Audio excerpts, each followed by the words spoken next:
Wish insurance was this easy? With Log Rock, it's like magic. Real coverage appears when you need it.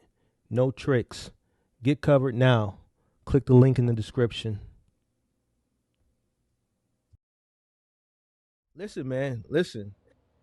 You number 8, right? Hey, look, it's So up you tonight, say, so it's gonna oh be controversial too. You heard? you It's seen up you tonight. seen the other 7, right? I ain't worried about them. I seen them. You seen them, right? So I don't want nobody. Don't DM me. Don't call Kirk. Don't DM Kirk. If your family watching, I'm giving your family fair warning now. Don't go crying because it's your fault. It's your fault. All right, if I'm going to hold people accountable and you don't want me to hold people accountable, then you need to hold people accountable. All right? All right then. So unless you want people coming to you begging for money when they business fail, then stick your nose in their business and make sure they handle their business the correct way. Because if they come up on this platform, we're going to put them in a circle and we're going to hold them accountable. They're going to get on that wall for 2 minutes, no cover up. All right? So I don't want to hear it. Shout out to your family. Shout out to anybody else family that's coming up here. Don't come up here and act a fool. All right.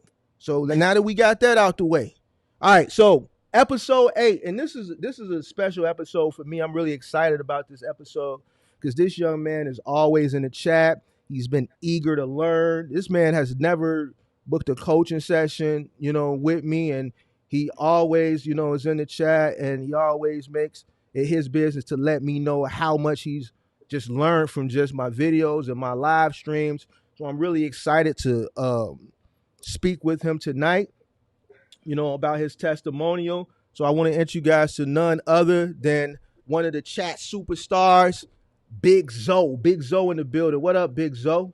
Big Zoe, Big Zoe. Big Zoe. What's going on, man? From the RDU. Raleigh, The North RDU. Carolina. Raleigh? Really from Jersey. Originally from Jersey, but what part of Jersey? What part of Jersey? Jersey. Newark, New Jersey. Right? Who from Newark, New Jersey? Is that what's his name? The one-eyed guy. What's his name? Fetty. He in jail now. Yeah, Fetty Wap. Not Fetty. Fetty not from. I think he from Patterson. He from Patterson. Okay. Yeah. Who from Newark? Redman from Newark, right? Redman, Arsenal, Sue Surf, all the battle rappers. Queen Latifah. My Song. Hey, My Song from Jersey. Yeah. Okay. Who else? Kyrie Irving from Jersey too. He from East Orange though, next to Newark. Okay. So. Okay. Yeah. All right. Well, shout out to Newark, New Jersey in the building. All right. So Big Zoe, you up, man? Let's get to it, man. It's your testimony, man. Let's go. Introduce yourself. All right, man. So my name is Zario Brooks. That's my government name. Like I said, I'm from Jersey.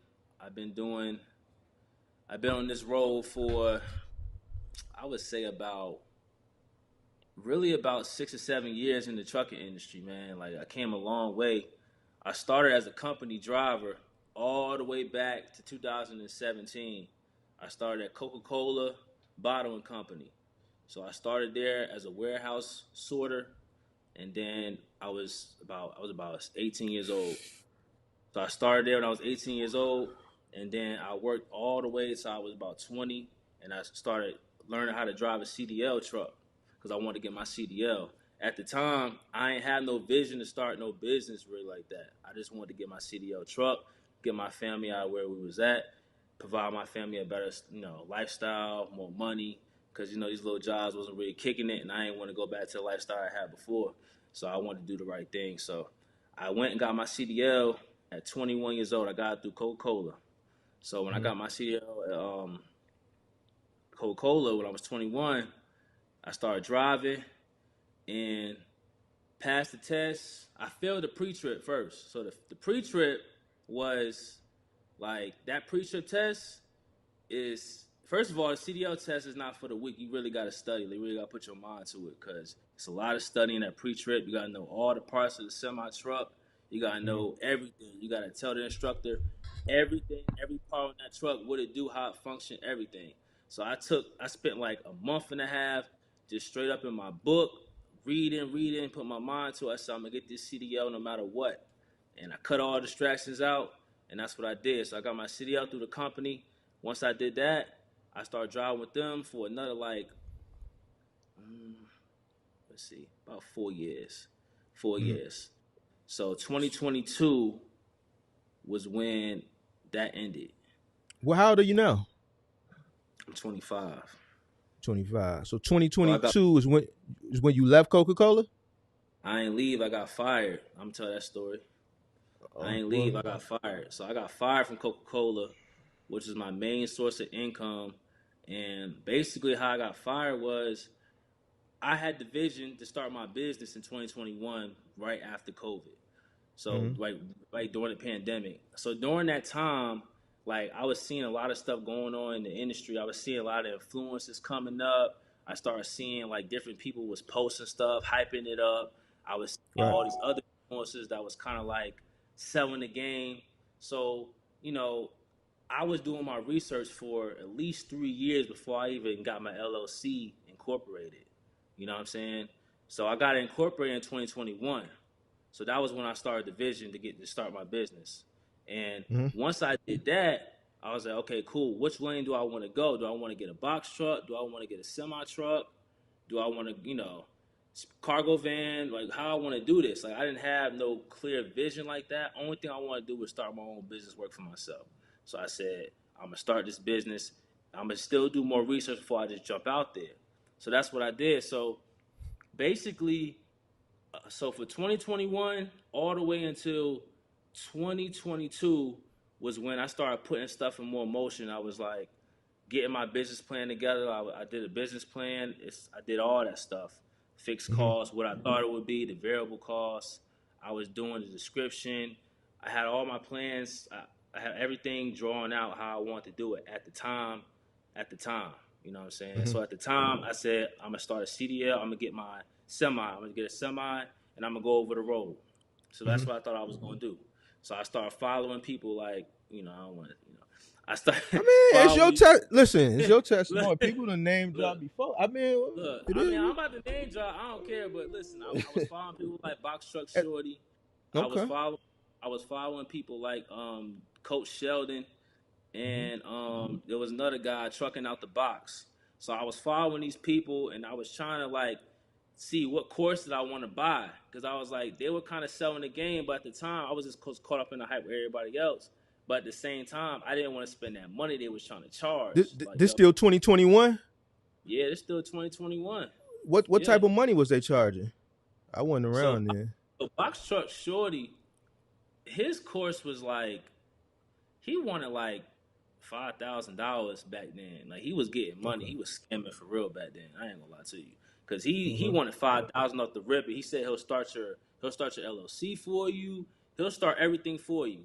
You know what I'm saying? So it was Uh-huh. $5,000 to get up with him, and I was like, nah, I ain't had the money like that to do it. So then Coach Sheldon, I was gonna do him, but then I ain't like how that system was either. You know what I'm saying? And then How much was he trucking. charging? How much was he charging? I ain't gonna lie. I heard he wanted like a dub sack back then, like 20,000. Wow, I heard his Father's Day sale was 10,000. Yeah, that jump was crazy. I just didn't have the money to do it. Lord, thank God I ain't had What the money. what what what was the money? What was the price? Bro, I think it was like I don't remember what the price was. I just know I couldn't afford that joint. I ain't gonna hold It was you. more than the nickel Buddy was yeah, charging. yeah, man, because I was gonna get the bundle package. I was gonna get the whole thing when they walk with you and all that. And they, Uh, you go where they go, and they walk with you, and they coach you, and all that stuff. And I was like, mm. okay, I was gonna spend the whole thing, but the whole time I'm trying to come up with the money to do it because really I had a little bit, but I didn't have that much, and I didn't want to spend it on that. You know what I So mean? if you would have had the bread, you would have bought it. Hey man, probably just being Oh mis. man. All right. Well, we Hey, glad you look, didn't have the bread. We I'm glad you just didn't being, have the bread. I know. honest with you because All right. Who was the I next didn't, person? Go ahead. I'm sorry. uh, because I didn't know what I know now, so it's being misinformed. But the next person was trucking out the box, and then Okay. trucking out the box, he this rental route, that Uh rental huh. route stuff. I didn't like what they were talking about because I called Enterprise and Ryder, and they were telling me 1,400, 1,500 a week just on a rental. And I'm like, Mm. that's not what they talking about in this on this internet on this gram. They telling me it's gonna be 550 a week, all this stuff. So I'm like, so why is Ryder and them telling me that it's 1600 just for the rental truck? I'm like, nah, I ain't gonna do that. So I was like, I ain't gonna do that either. So I let time go by, Mm-hmm. and now we in 2022 now, the beginning of Okay. 2022. I'm still doing research, still doing Uh, research. So that's how I came up on you. I came up on you in January of 2022. So wrong. that's what you mean.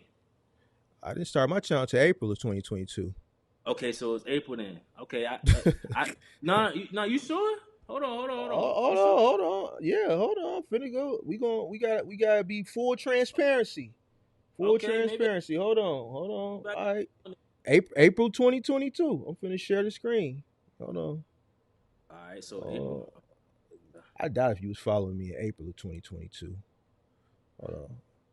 April 2022. Nah, you know what? No. My bad. 2023. My bad. That's my fault. I got so much on my mind. I'm trying to share. So yeah. It was 2023. That's what it was. 2023. So you just jumped the whole year. So what happened in 20? So that whole 2020, story was that 2022 you met, or was that 2021 where you was researching? 2021, I was researching. I didn't do none of it because I ain't had the money to do it, and I wasn't focused anyway. So I didn't do it. So what did you do in 2022 then? Still doing research. Like I did a Okay. lot of research in the industry. Like I did Okay. a lot of research. So Just you following this research. Okay. So you research just all 2022 as well, right? all 2022, and I was still working at Coca Cola though. Still, I was still driving CDL trucks. When did you get fired from Coca-Cola again? It was August I'm of just 2020. August 2022. Years. Mm-hmm. All right. So you were researching box trucking simultaneously while you was at Coca-Cola. Yeah, every day. All right. So you got fired August of 22. We just want to make sure the timeline is right. That's You right. got fired in August of 2022, and then what? Because you got a family, right? You got two young Yeah, kids, and you got a family. yeah. So when you got fired, what Mm-hmm. happened? We're going to talk about from when you got fired up until, because then you said after trucking out the box, you ran into me, right? So Yeah. between you looking at them going the rental route, getting fired to me, what happened in between that time frame? So that was like, you said you got fired August of 2022? August 2022. Yeah. Mm-hmm. All right, so take me through August of 2022 to January of 2023. All right. So after I got fired, which I just had an issue with the manager, and he didn't like me because I was going around telling people I would start my own business. So I was running my mouth too much, and it got around the warehouse and around the building. There was a lot of stuff going on, so I got fired basically, really for no reason, because me and him just had a disagreement. We didn't get along anyway, so I got fired randomly, 5 o'clock in the morning. Got fired. So I went back home and told my wife, I was like, "Yo, it's go time," and she was like, "Okay, what we gonna do?" I said, "I'm not really sure." She said, "Well, we need to start praying, because I got a really spiritual wife. I'm not gonna lie." And she was like, "We gotta start praying." I said, "Go back to the drawing board." So I started going back to the research again. Going back over my business plan that I had made months ago before this, trying to see what I want to do. Now, Mm-hmm. meantime, while my capital wasn't there, credit wasn't there, I ain't have nothing, man. This is when like the down point, like the worst part of my life started to happen once I got fired. Once I got fired, like we started. I was the breadwinner in my household because I was making 70K a year. You know what I'm Mm-hmm. saying? Which ain't really nothing now, but at the time I thought it was something. You know what I mean? So I was making all the money, paying all the bills. So when I lost my job, it really hurt us, like really, really bad. So after I got fired, we started going through financial troubles. So my mindset was kind of off the business now because I'm trying to figure out. Go ahead. Hold that thought. We got 71 in here. We only got 42 likes. I need to Hey get man, those hit the likes like up, button, man. man. Hit that You like know, button because let's get get ready those to get real. likes up, man. Let's get them Get likes ready. up, man. Let's get them likes Get, up. It don't cost nothing. Appreciation, just show appreciation for the content that, this channel was putting out in this space just by hitting the like button. That's all I ask. That's all I ask, man. That's all I ask. Hit the like button. This young man is taking the time out to, and it's, to tell his story, you know what I'm saying? So it takes a lot of courage to come up here. And he's a younger individual as well. A lot of the people 25. that have been coming up are older. So he's a younger individual. Let's get those likes up, guys. You know, we putting out content. You know, the box truck space is not as popular as it was during the pandemic, but I'm still putting in the work, trying to help people save their business, turn their business around, and ultimately get their business to the next level. So just show a little appreciation by hitting the like button, so you know the content can get into the algorithm. All right. So you said you were going through financial situation. Did you have any Yeah. money saved up prior to getting terminated, or Had a 401k. I had a okay? 401k, but I'm not gonna lie, man. I wasn't focused, man. Like I was still kind of dipping and dabbing into the lifestyle, going outside, going out partying before I got fired.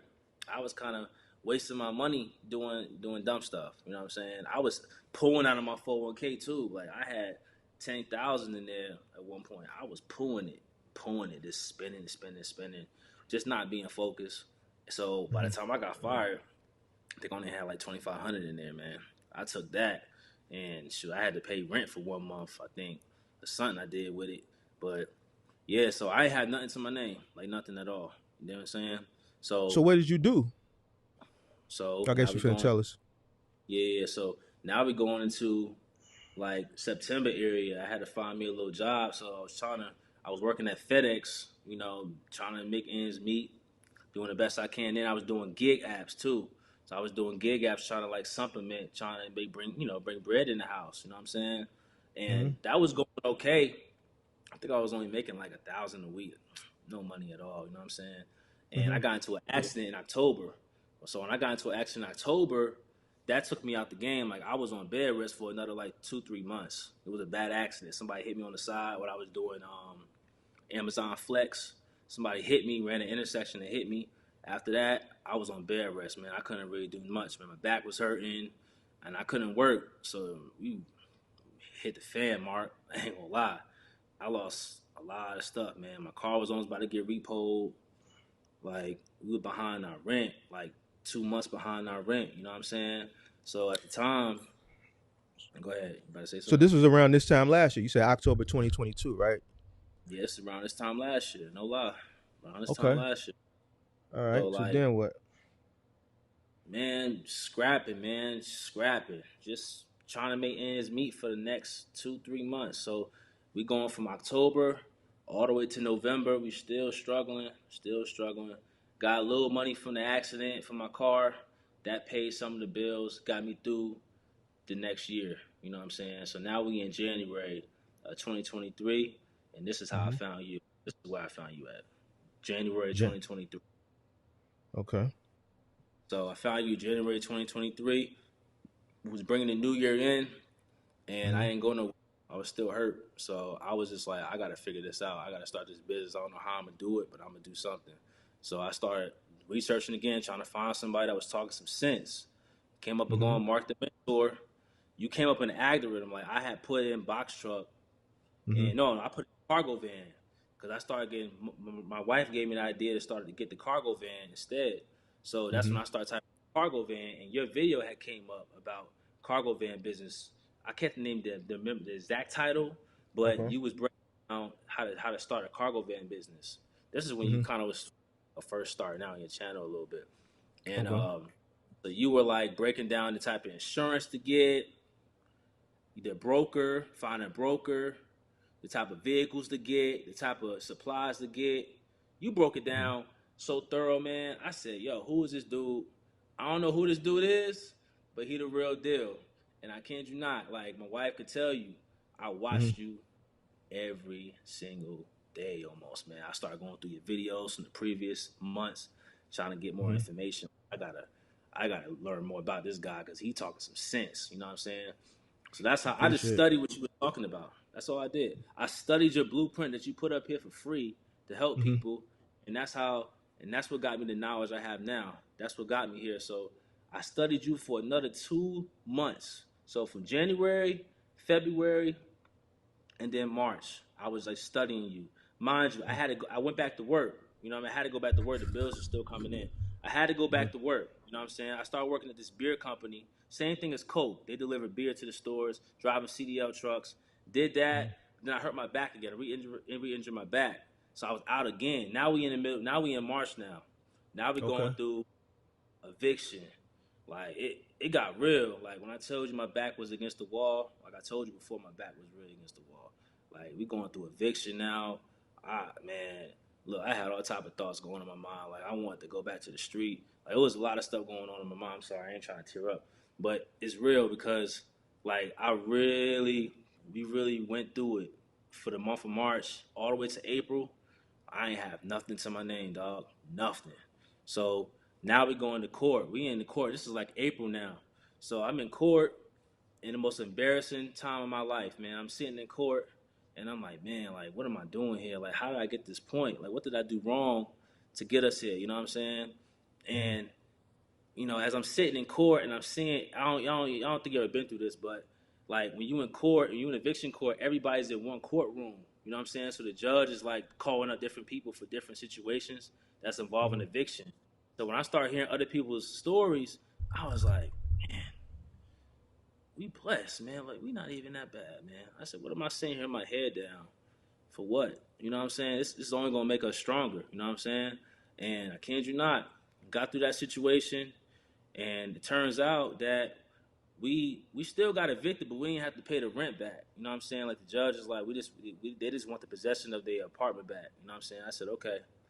We got up out of there, found a new place. During this time, I'm still trying to figure out how am I gonna start this business. I ain't had no job, like none. I said, how am I gonna start this business?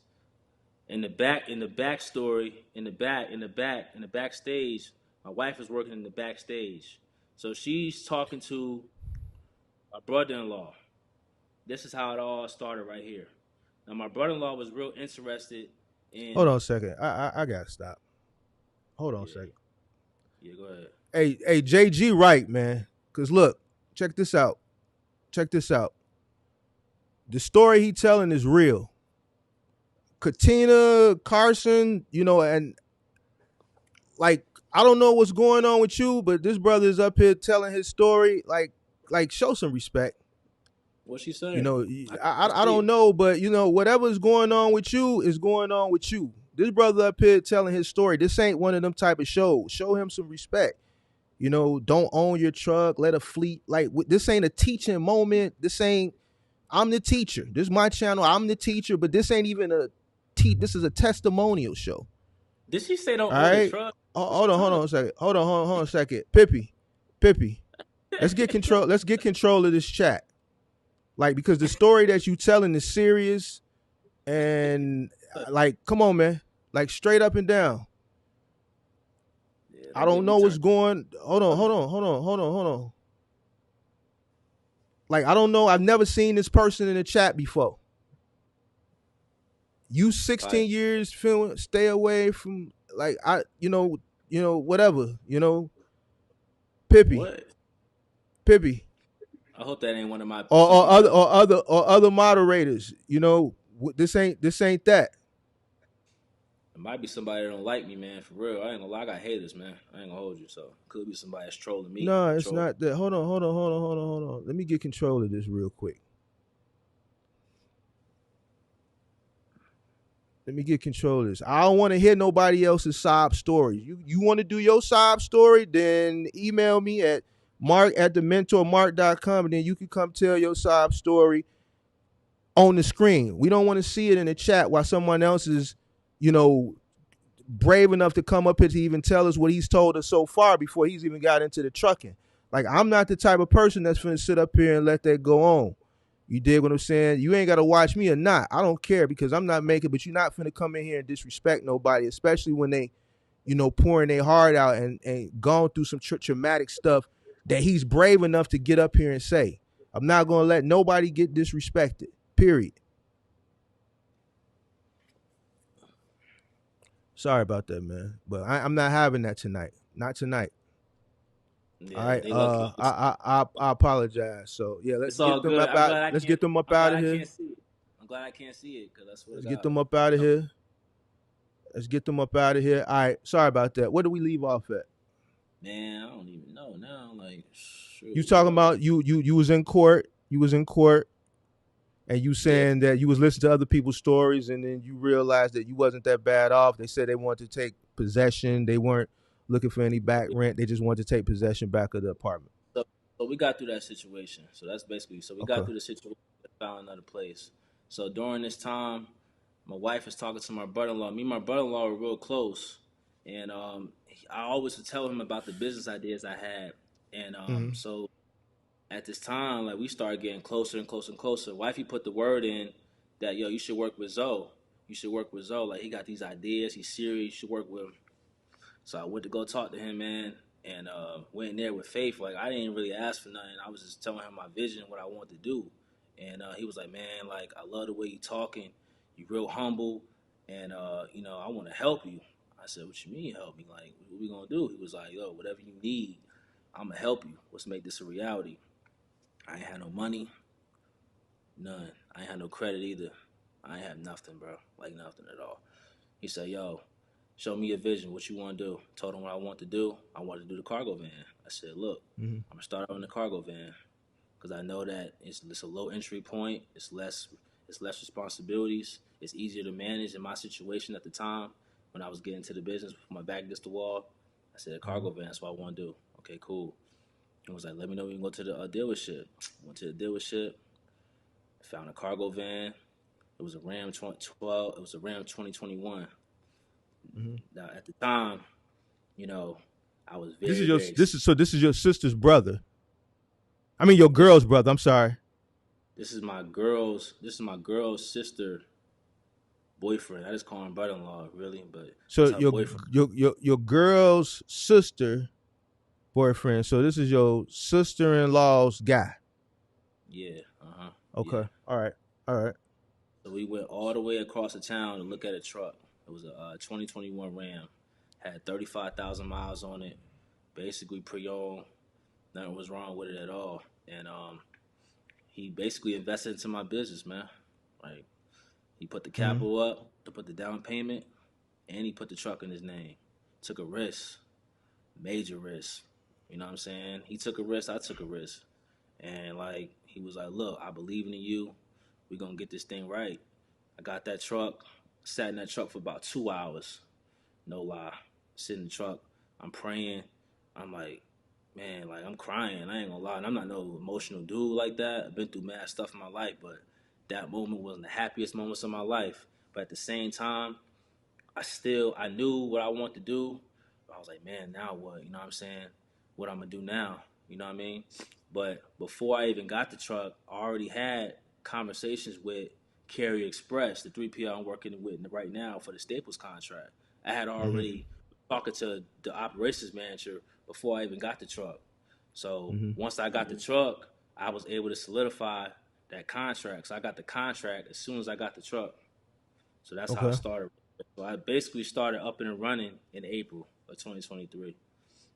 So April 2023, you got up and running. So you had your LLC, your I had my DOT, right? LLC. I had my LLC in 2021. I had my DOT in 2021 too. I just had to get it reactivated again. So I had all that stuff in 2021. Okay. All right. So your My 32 girl's wife. I'm sister's not gonna say wife. your wife. I'm sorry. Your wife's sister. So your sister-in-law's guy. He's your business partner, basically. He's your business partner. Yeah. Because he put the down payment. You didn't tell us what the down payment was? You said 10,000. So he put 10,000 on the van. How much was the van? 35. So 35,000. You got a Ram, a 2021 Ram Pro Master, right? Yeah, 2,500 high roof. 2,500 high roof, extended length or no? Nah, Extended length. No, not extended length. So no, it's not. It's not extended. So you ain't got the long one. You got the regular body high roof 2,500, right? Yeah. So it says 159. That's the number behind it. But it's not extended. But it's still long though. But it's not extended. But it's still a pretty good size. I ain't gonna lie. Still pretty good size. Shout out to James for the super chat. Hey man, I'm loving the story. Cheering for you. It must be a Newark thing to be fully transparent about our situation. Salute. James is from Newark too. Shout out to James for the super chat. All right, so you got the van. your your sister-in-law got put the 10,000 Mhm. out down. We do a contract too. I don't want to get Mr. Screw. Like I had a We contract and all that in place. we gonna get into that. We gonna get into that. So he put Yeah. the van down, and you started working immediately for what was it? Carrier One, you said? Gary Express, It's Carrier Staple, Express. Okay, off Depot Staples. okay, okay. You're doing Staples, right? Right. You're doing Yeah. Staples Hmm. Monday through Friday, right? Yeah. Monday through All right, Friday. all right. Pick up where you left off. You got the van. You started working for Carrier Express. Hmm. Now, once I did all that, me and him did a contract. Like before I even got the van, and basically what the contract really just stated was I was gonna pay him back with interest in full, pay him back with interest until that $10,000 down payment that he put up is paid. After that, I got to go back to the contract what I put in the contract. But I was gonna give him percentage of the whatever the company makes each month after that $10,000 is paid.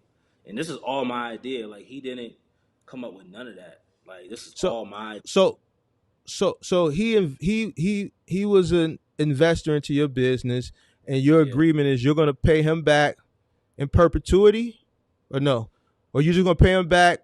You probably don't know what that means. I gotta listen to Kirk. Kirk says I can't use big words. Nah, You know what I'm use them. Tell saying? me what they Hold on, mean no, though. no, no. That may be a little bit too much for you. Hold on. Let's slow this down. Man, come on. So, did you put in the contract that you're gonna pay him back the 10,000 with interest or no interest? With interest. All right. What was the interest? I gotta go back to this contract, man. Okay. I got. I don't have So the contract. what was the term? Was it a term, or are you paying like a monthly payment back to him, or Yeah, I pay $400 a month. okay, so I'm gonna pay $400 it a month.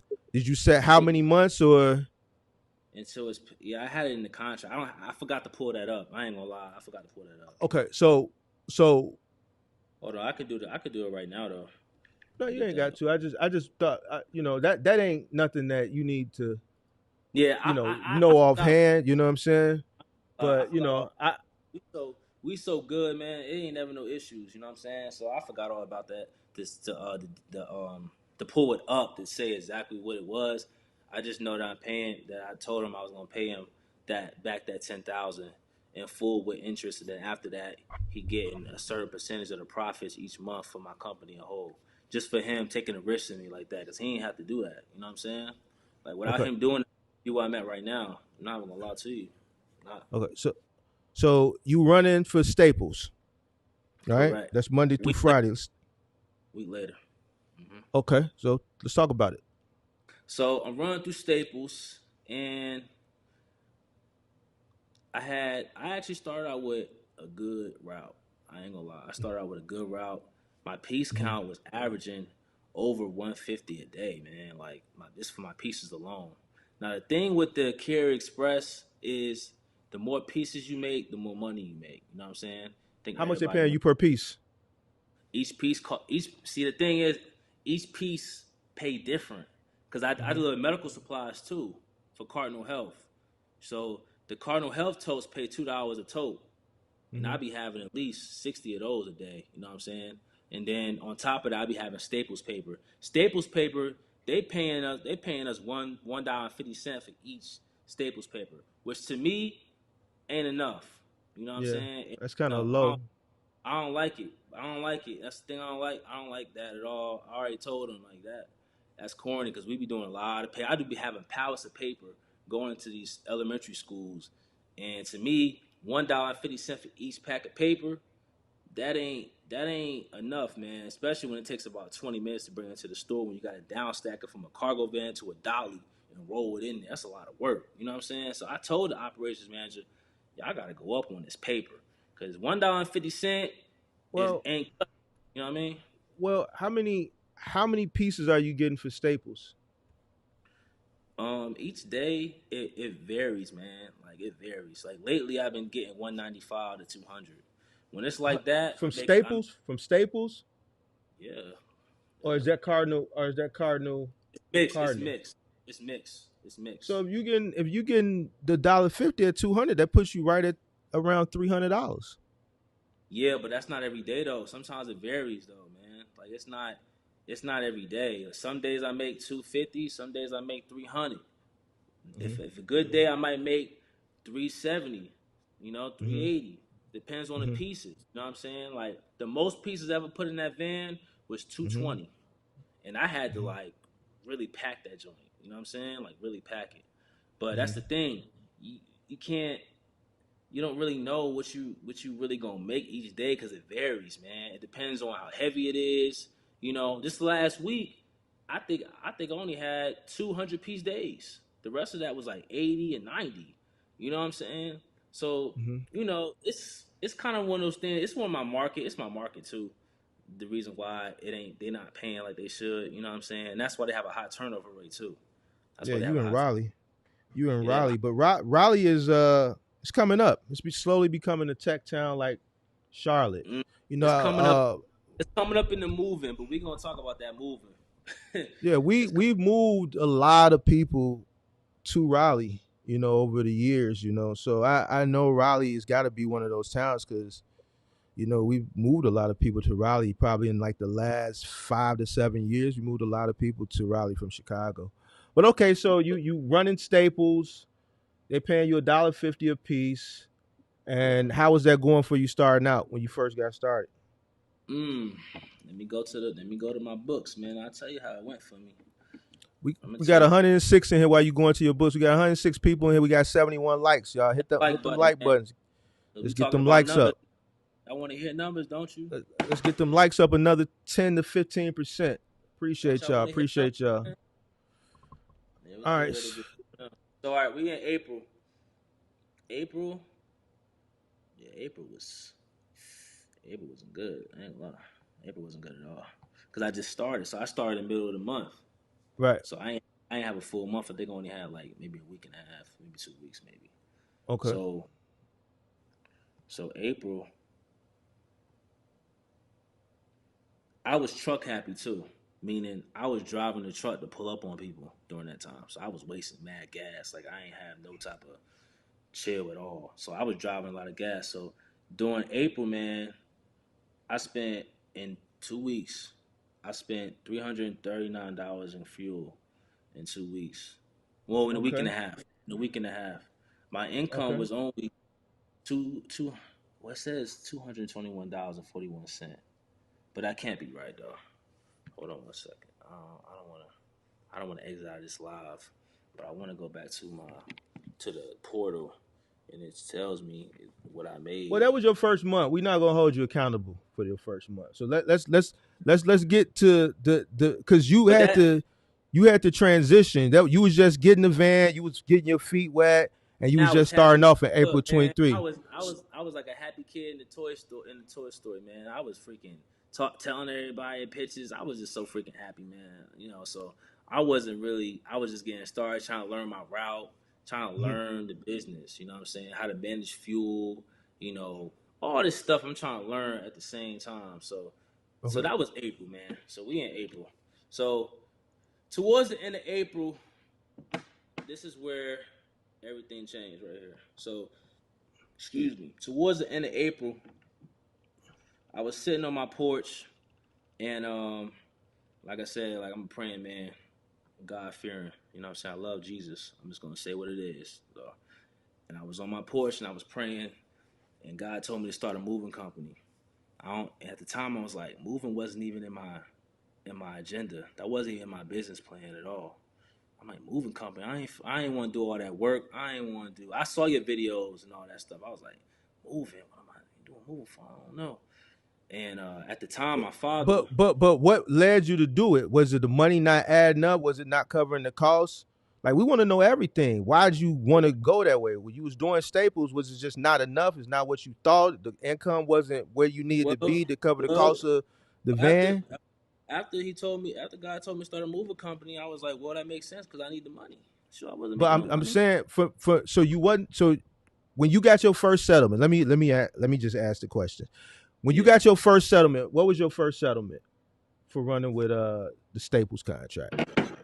Your first full settlement. Hold on. Can you see me right now? Yeah, but Hold on if one you're second. gonna knock it off the live, then don't worry about it. You don't remember it. You can't give us a rough number. Hold on 1 second. If you could just hold on 1 second, I'm gonna get it. I'm gonna get it right now. I promise you. I'm already on the site. 1 second. Oh damn, it's not even letting me do it now. Let me just go back to live. It ain't letting me do it. I don't remember my first settlement, but All I right, know so it was. don't worry about the numbers. What led you ultimately? Some had to lead you to want to supplement that income, because if you would have been making money, enough money, then you probably wouldn't have did it. Was you not making enough to cover the cost of your expenses? You said you spent Yeah, $335 for that yeah. first 2 week in I fuel. wasn't.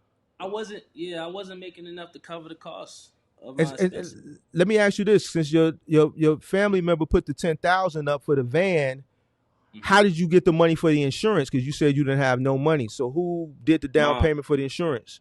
my Dukes did. My Dukes let me use her credit card, which I'm an authorized user on. That's how I started. So she said, I'm the only way I can invest is I can allow you to use my credit card to start and get your insurance. So So who'd you I go got with for the insurance? I got an insurance broker like he told me to get, and Okay. he put in front of National General. That was the cheapest I can get Okay. for me, and that was at the time that was at 967 Nine a sixty month. seven a month. Okay. Yeah, So you put that's the a down million. payment. Go ahead. You put the down payment with your mom's credit card, right? Yeah, And you pay 967 a month for the 20. Your van is a 2021, right? 2021. 2020, Yeah. Hmm. 2021 Ram Pro Master, 2500. All right, Yeah. so you got the startup money for the insurance through your mom.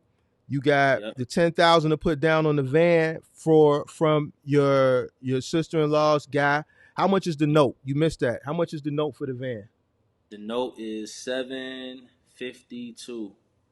That's All what the right, note so, is. so you paying 752 a month for the van for the Ram Pro Master 2021 2500, and then you paying another nine what for the insurance? Now my insurance went up. Now it's 997. So 997. So how much was it when you first got started? You said nine Now what? 967, but it went up Nine. though because I started All adding right, people so on. it went up $10. So you was paying roughly 1720. Let's just say $1,700 a month Yeah. fixed cost when you first got started earlier Nah, don't this year. forget. Hold on, don't forget. This then I don't know if you can see it. Dang. I'm Yeah, talking about so what that's you my had. fixed What? cost. $400 to my brother-in-law for All the right, you investment. got to pay your brother-in-law But I didn't for. pay. I didn't pay him until May though.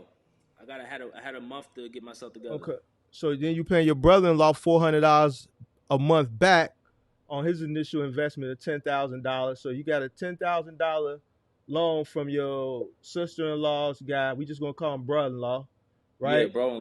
Yeah, yeah, Brother-in-law. So you paying him $400 a month. So that's say 25 months. So that's roughly 2 years. So 2 years in a month. But that's without interest, right? So you paying him back. The principal is going to take you 25 months to pay him back the principal, and you don't remember the interest that you put on top of that. it's in the contract, but All I right. don't. So we just going to stick with No, minus the interest. that is with interest though. That is with interest. It No, is it's with not interest. because 10,000 divided by 400 is 25. So 25 months.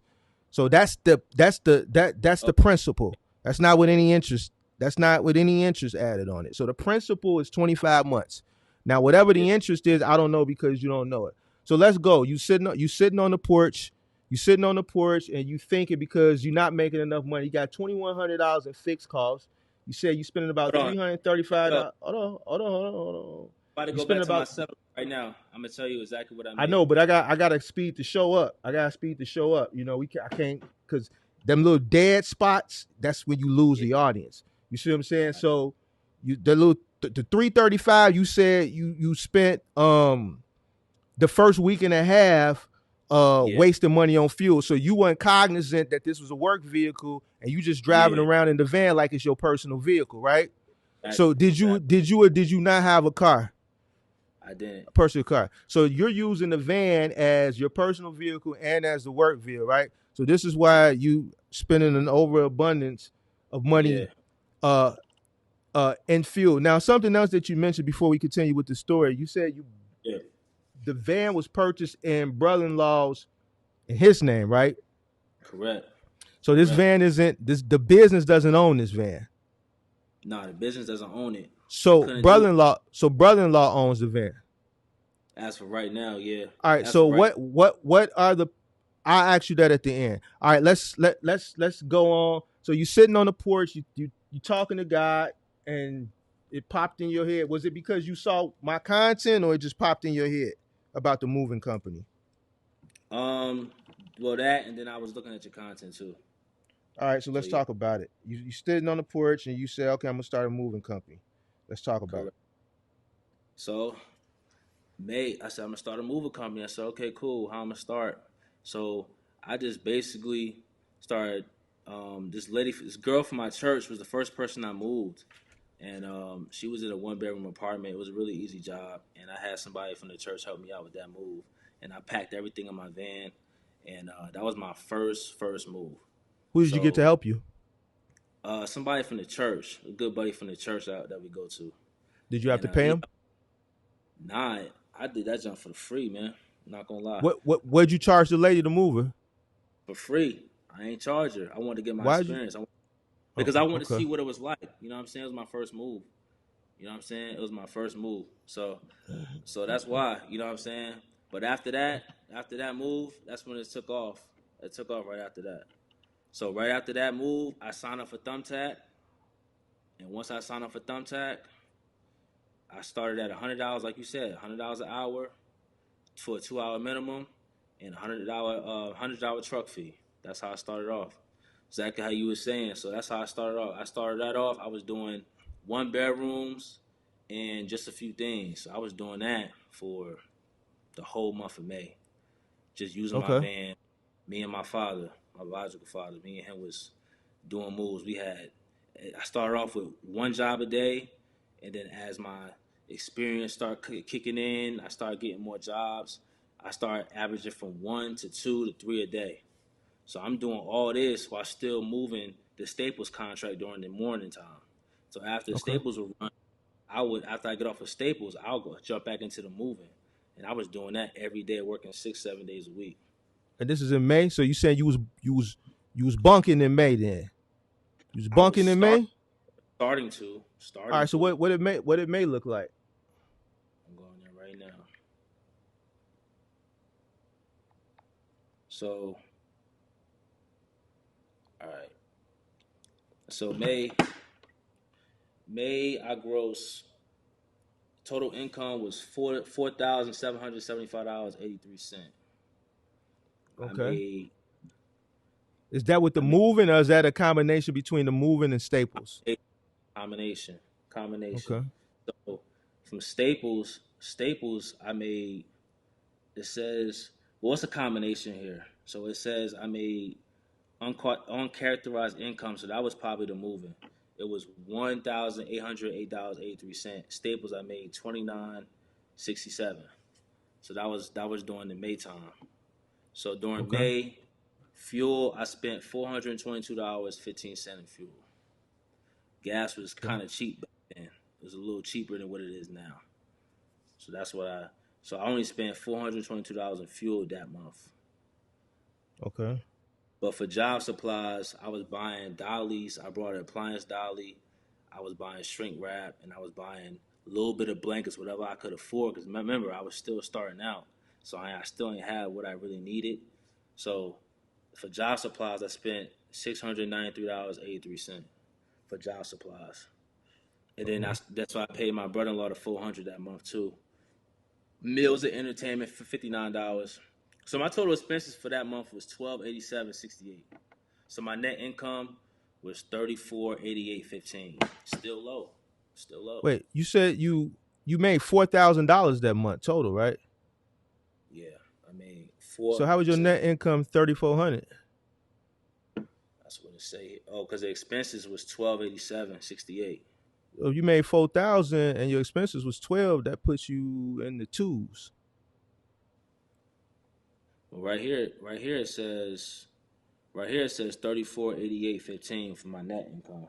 That's what it say So here. so you said how much did you say you grossed again combined? Combined 47, 75, 83. 47, 47, 45. Yeah. And what was your expenses again?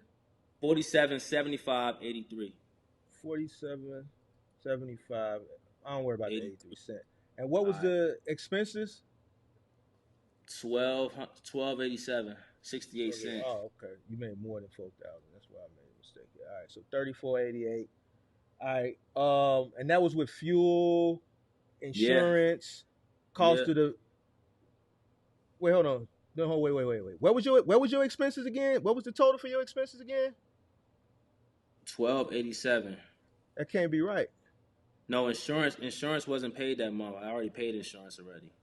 So So your note insurance, was 750 plus the 400, right, for your brother-in-law, right?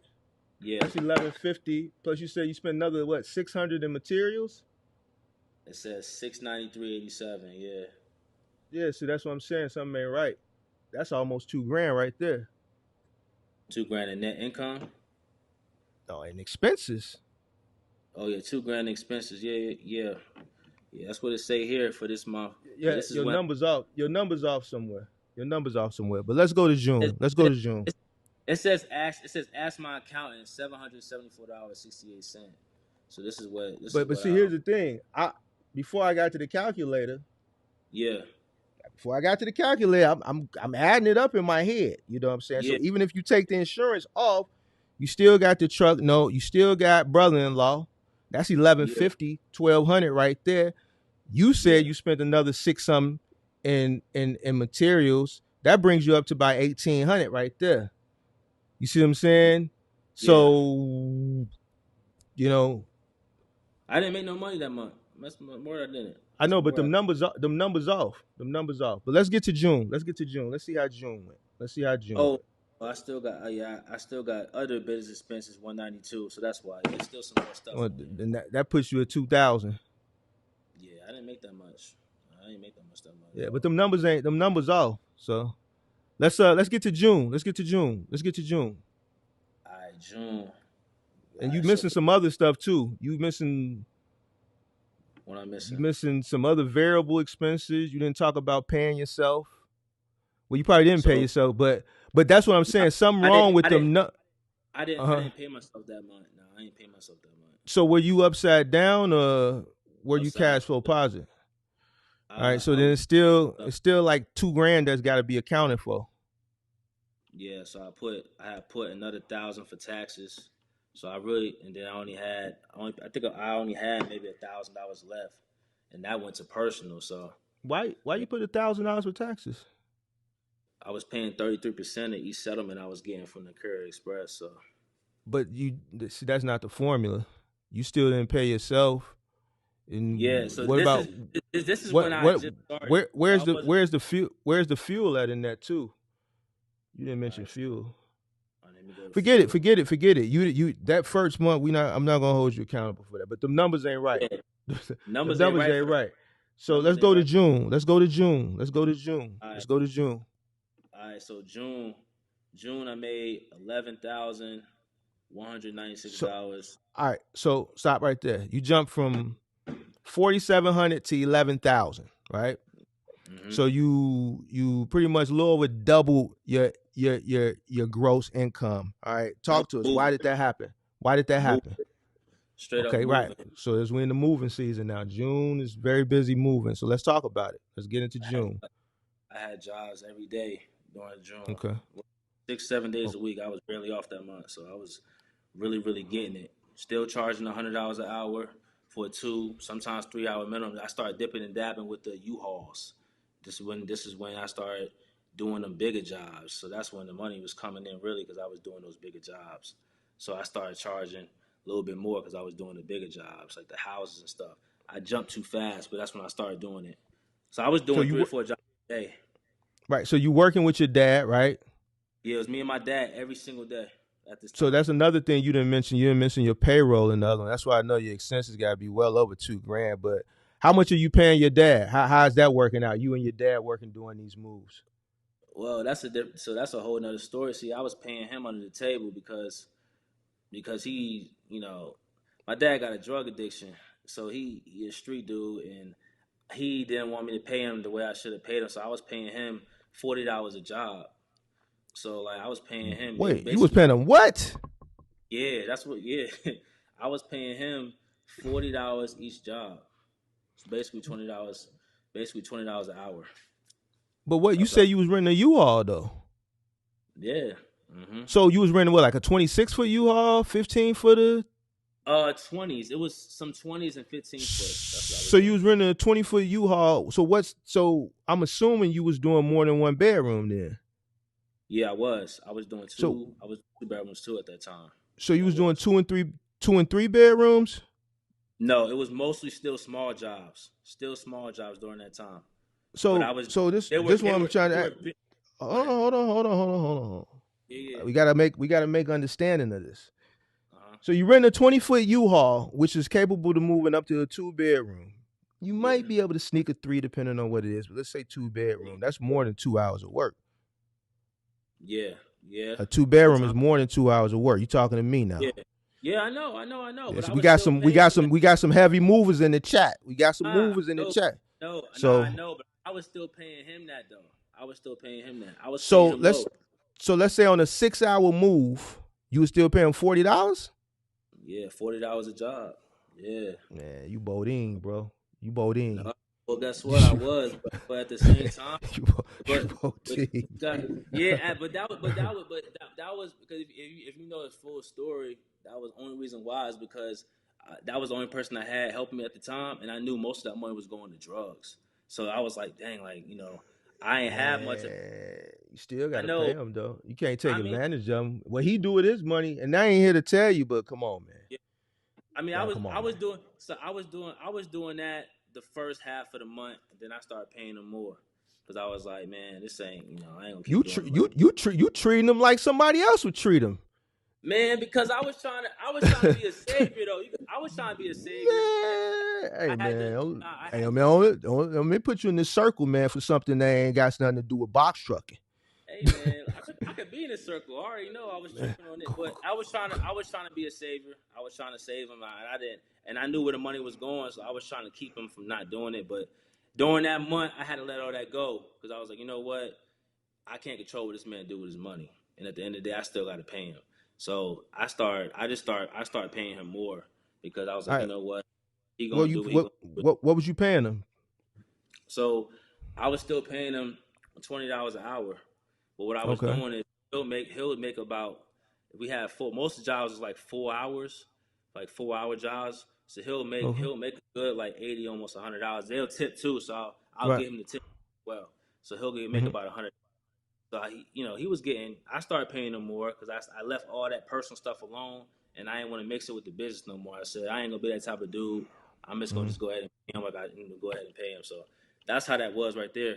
So that was June, and we were busy the whole month, like the whole month, Okay. So straight you up. jumped from 4,700 to $11,000, a little over $11,000 in gross profit. Most of that I know is coming from moving because I know what Staples pays, and obviously I always No, say moving money is different. most of it was moving. No, that's what I'm saying. I know most of that was moving money because I know what Staples pays, and I always say the moving money is different. I tell people all the time, so I already know that came from moving. So basically, you were running a Staples route, starting early in the morning, probably load out 5:30, six 5 o'clock, o'clock, right? Okay, so every five day. o'clock, and then what time is your route end? What time would you finish your Staples route? 1, sometimes 12:30. So sometimes 12:30 and 1, and then from there you'd go either get the U-Haul or you'd go pick your Use my father up and van. he'll hop in, you do your Yeah. van, and then you'll head to a move. How many moves were you doing after your Staples run on a given day? One or two or So during the weekdays, because during my Staples route, I was doing at uh-huh. least 2. But during the weekend, Saturday and Sunday, 4, 3 to 4 a day, full Mm-hmm. moves too, like full Okay. moves. But mind you, I was doing other stuff too. Like I was doing the furniture delivery as Mm-hmm. well, $100 Mm-hmm. couch deliveries. I was doing those, and I was doing Mm-hmm. those very very frequently. So And you I was follow doing my junk. blueprint. Yeah, I did, and I was doing junk removal as well. So I was using the van for junk removal. So I was just doing everything. Like I was doing everything. I would start off junk removal at $100 for 3 items, Okay.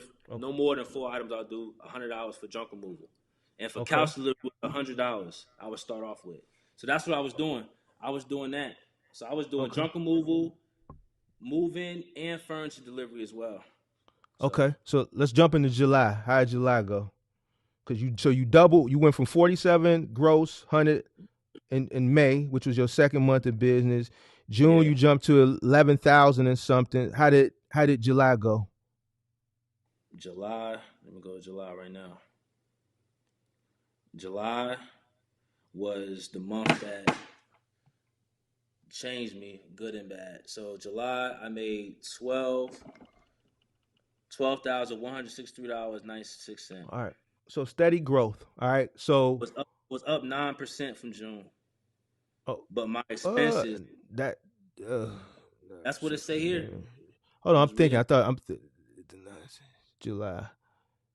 Nah, that ain't that. Well, all right, go ahead. I'm listening. I'm listening. Go ahead. Go ahead. What you mean?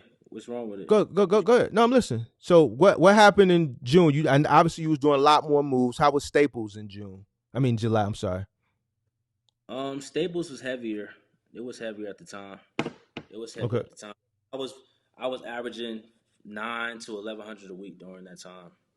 Okay. So that's my raw average anyway, from 900 to 1,100 a Okay. week. That's with 160 pieces or below.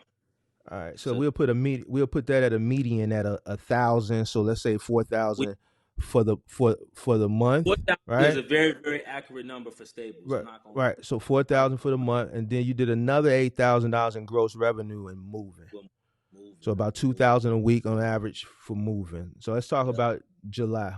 How do we look in July? So July grossed $12,163, but my expenses, I took losses this month. A lot of losses this month. How'd you take losses if you follow my blueprint? I jumped you from 4,700 to $12,000 in 2 months. I tripled your income following my blueprint. How'd you take a loss? Learning curve. Just because I follow a blueprint don't mean I ain't gonna take no learning curve, man. Stuff be What happening. was the losses? I told What you. happened? Let's talk about it. Let's That's talk when about it. the lady I got didn't get paid for a move. That lady ran off on me. So the lady didn't pay you. I remember that. How much was Yeah, that move? that move was it was $900. How many hours was that? Shoot, I 9 stopped. hours, right? You charged $100. Was you doing that in the van or was you renting a truck for that? You renting a truck for it. What size truck was that? It was a 20 foot, 20 So foot you truck, and and I drove that was the 35. 4 bedroom. That was the four. That What was was a that? Three or four four bedroom? bedroom. That was a And it was four three bedroom house. floors. It was 3 floors to that. It was So that's me. the one you had no business doing anyway. Yeah, yeah. But you was You already tell thirsty. me. Yeah, So you're. so now is that 900 and you didn't include that in your gross income, right? What? No. Okay. I All right. didn't. So what up? I took a loss from that because not only did I not get paid, I still had to pay my employee Mm-hmm. at the time. Well, Mm-hmm. he's still my main employee now, and then I had to cover the U-Haul cost too because we drove 35 miles on that. I drove a total of 60 miles on that U-Haul that day. So the Mm-hmm. U-Haul was like 180. I never forget that U-Haul was like no, the U-Haul was $202.50. Mm-hmm. That's how much that U-Haul was. And So then I you took paying your that worker what, $20 an hour? no $25 an hour, All right. And then that move took how many hours? 7 hours, 7 to 8 hours. All right. We started So at 8 o'clock in the morning, 7:30, and we didn't get done to 2 o'clock, 2:30. so so you was out about 375, 400. You lost. Mm-hmm. I So you lost. put that in your books, right, as a negative, right? Debit, It was right? 400. yeah, All right. yeah. So what else did you take a loss on in July? Um. What else? What else? Took a loss on Mills Entertainment. I spent $420 in Mills and Entertainment. Why? Eating out, Why? eating. That was my fault. All right, that was my fault. I was eating out a lot. I was on the road a lot, so I was eating out.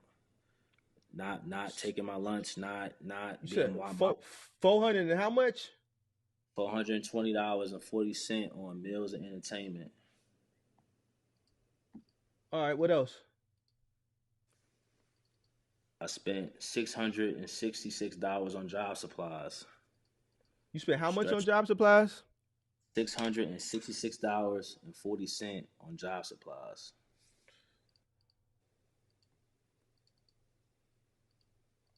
$666. You said. Mm-hmm. my Okay, what insurance, else? my These aren't insurance is these aren't these aren't losses though, bro. no, they're not losses, but this is just my expenses. But they were higher this month. They were higher this month because Well, I was doing a lot. the more jobs you do, Yeah. the more your Hmm. expenses are. But that's why I give you the blueprint for the $100 truck fee, because that truck fee is covering the Yeah. cost of the expenses. You're just bundling, you're baking it in to the cost of the truck fee for marketing Yeah. purposes, because you don't want to give them too many prices in what you're doing, because that's going to Yeah. deter them away. So, Yeah. all right, what else? What else? For U-Haul, I spent $1,241 in U-Haul expenses that month. All right, so let me ask you this: when you were Hmm. renting these U-Hauls to do these moves, what were you Hmm. charging the customer? Were you just still charging them $100 an hour, 2 hour minimum plus $100 truck fee? Yeah, so I was pricing it So, wrong so during you this month. weren't I priced you it wrong. listen, you weren't charging them for the cost of the equipment. Yeah, so I wasn't charging them right. At this moment, I wasn't charging them right for the cost of the equipment all Why the way. why you didn't come and ask me? You asked me for everything else at that point. And I should have, man, but I ain't gonna go back into the past. I learned from that So already. that's what, 2,700. What else? What else you take a loss on, or whatever Uh, debits you spent? um, I spent $947 in fuel. I spent a lot of money in fuel that month. $947 in fuel, Yeah, and that's a 46. combination between the rentals and the van, right? Yeah. Mhm. Mhm. All right, what else? Brother-in-law 400. That's the fixed expenses. Other business expenses $755.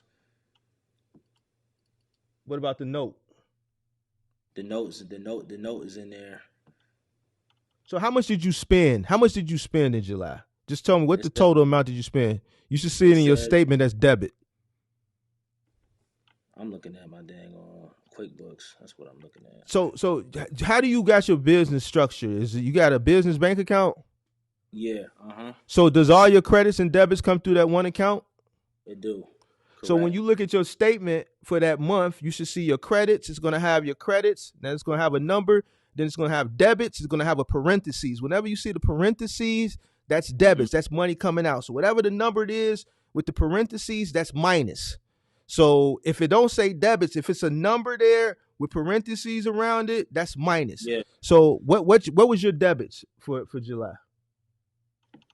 I gotta log in because I'm on QuickBooks looking at this stuff.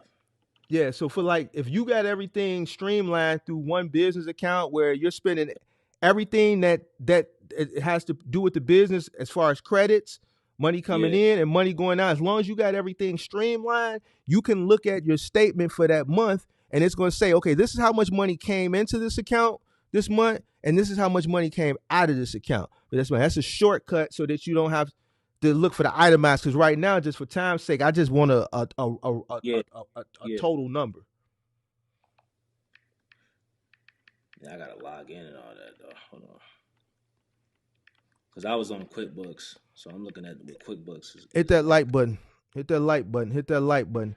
Because you're saying you took a loss, but that number ain't adding up, because if you did 12,000, right now I'm roughly at about 5,000 in debits. So it's still like $7,000 that need to be accounted for.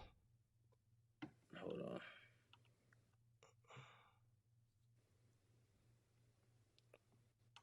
So money being spent somewhere. Thumbtack, all that stuff.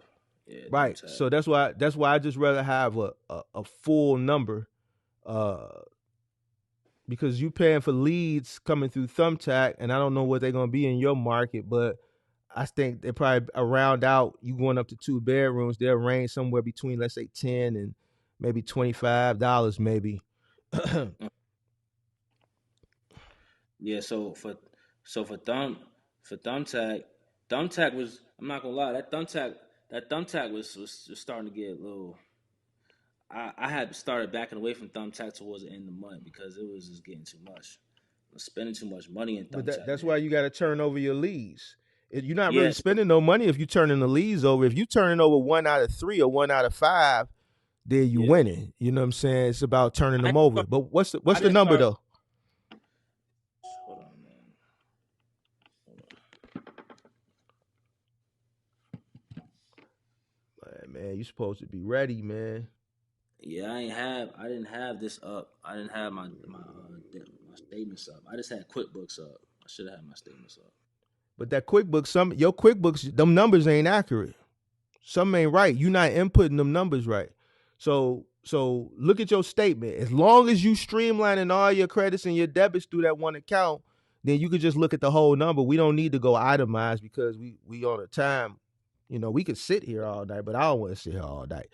So we gotta get to the Q&A section, and then we gotta get to where we gotta get to current time.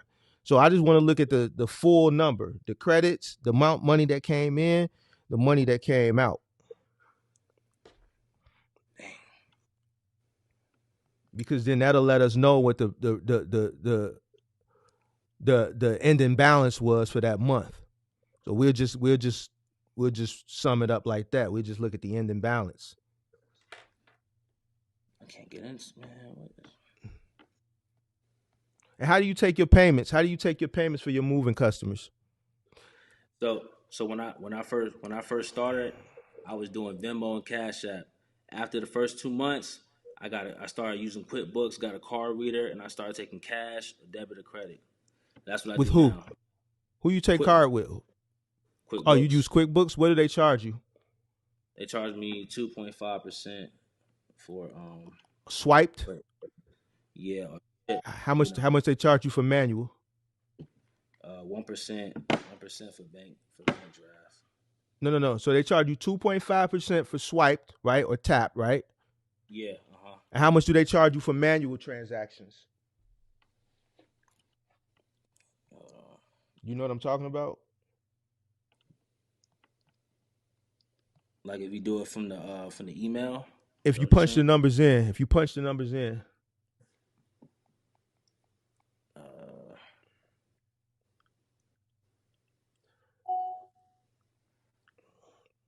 Don't worry about it. You pull it up yet? Nah, because I got it. So they probably charge you 2.5% for swipe, and they probably charge you around 3.5% plus 15 cents. That's usually the way it works when you input the card. So if someone calls you and say, okay, because you say you take deposits, right? Yeah. Right. So if you take deposits over the phone using a credit card, you can't swipe. It's always going to be cheaper. It's always going to be a cheaper merchant fee when you tap it or you swipe it. It's always a higher merchant fee when you input the numbers manually. So when someone calls you over the phone and you take a deposit from them, you're inputting the numbers manually. So when you input the numbers manually, and this is something you need to know, the percentage is higher. It's usually a percent higher plus 15 cents. Yeah, so you're probably paying like 3.5%. Well, it should be in your dashboard. So you're probably paying 3.5% on manual transactions plus 15 cents.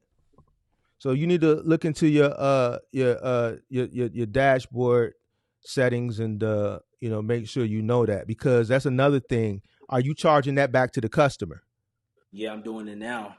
How much are you charging back to the customer? I charge them $3 extra for each transaction. No, it's wrong. No. By law, you can charge them up to 4%.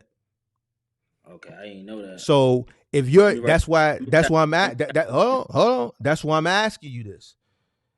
Okay, because by law you can only charge them up to 4%. That's why I asked you what the manual fee was. All right, the swipe and tap fee is 2.5. The manual fee, hold on. I know for me it's 3.5. I don't use QuickBooks, is not my merchant, but hold on. Who you use? Books. You don't mind me asking? We use Stripe. Okay. My man's told me to start using Stripe. He's told me to use Stripe before. All right. So actually you pay 2.99. The 2.5, like you said, for the card reader, and then I was right. Keyed in cards 3.5. See, I was right. I'm gonna share my screen so you can see. So you got to know this stuff. You see this right here? See, this is you right here. All right. So 3.5 for keyed in. It's 2.5 when you swipe it or you tap it, And then when you key it in, like I said, it's always a percent higher. All right. So when you charging your customers, right? So for yeah, When you charging your customers for the move, you charge them. If you key it in manually, if you swipe it, you charge them the 2.5%. all right. If you key it, you charge them 3.5%. They're covering the cost. You don't take that cost. So this is what I'm trying to figure out. How are you losing money? Because when you're dealing with a consumer-based business, when you're dealing direct with the consumer and there's no middleman, that's Yeah, the beauty of it. You don't incur any cost. Everything is profit.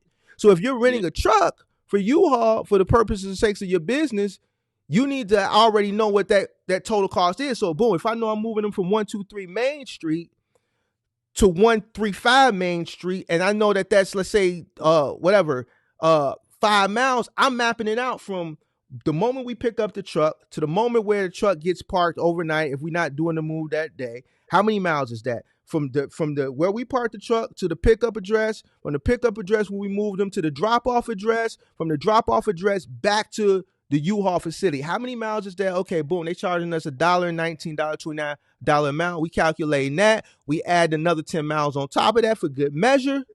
Boom. yeah. We calculating the daily cost of the truck. We're taking their insurance as well. Boom. Now, whatever that total is, let's say it's $200. We're putting that $200 plus another $100 for good measure. So we're charging $300. We're charging a $300 truck fee for the credit card processing. If they use a credit card, that 2.5%. Because if you got $1,000 move, Yeah, do the math on that. Like, you doing $3,000 and $4,000 moves, do the math on that 2.5%. yeah. So I started doing that. I started So doing so what you said. pat. Hold on, I'm not. Let me finish. All right. All costs incurred, you pass it along to the customer. I don't pay for no credit card transaction fees. For what? By law, I can charge up to 4%. When you go to some of these liquor stores in the hood, they have a sign up there. All credit card transaction fees, 4%, 3%. Yeah, yeah.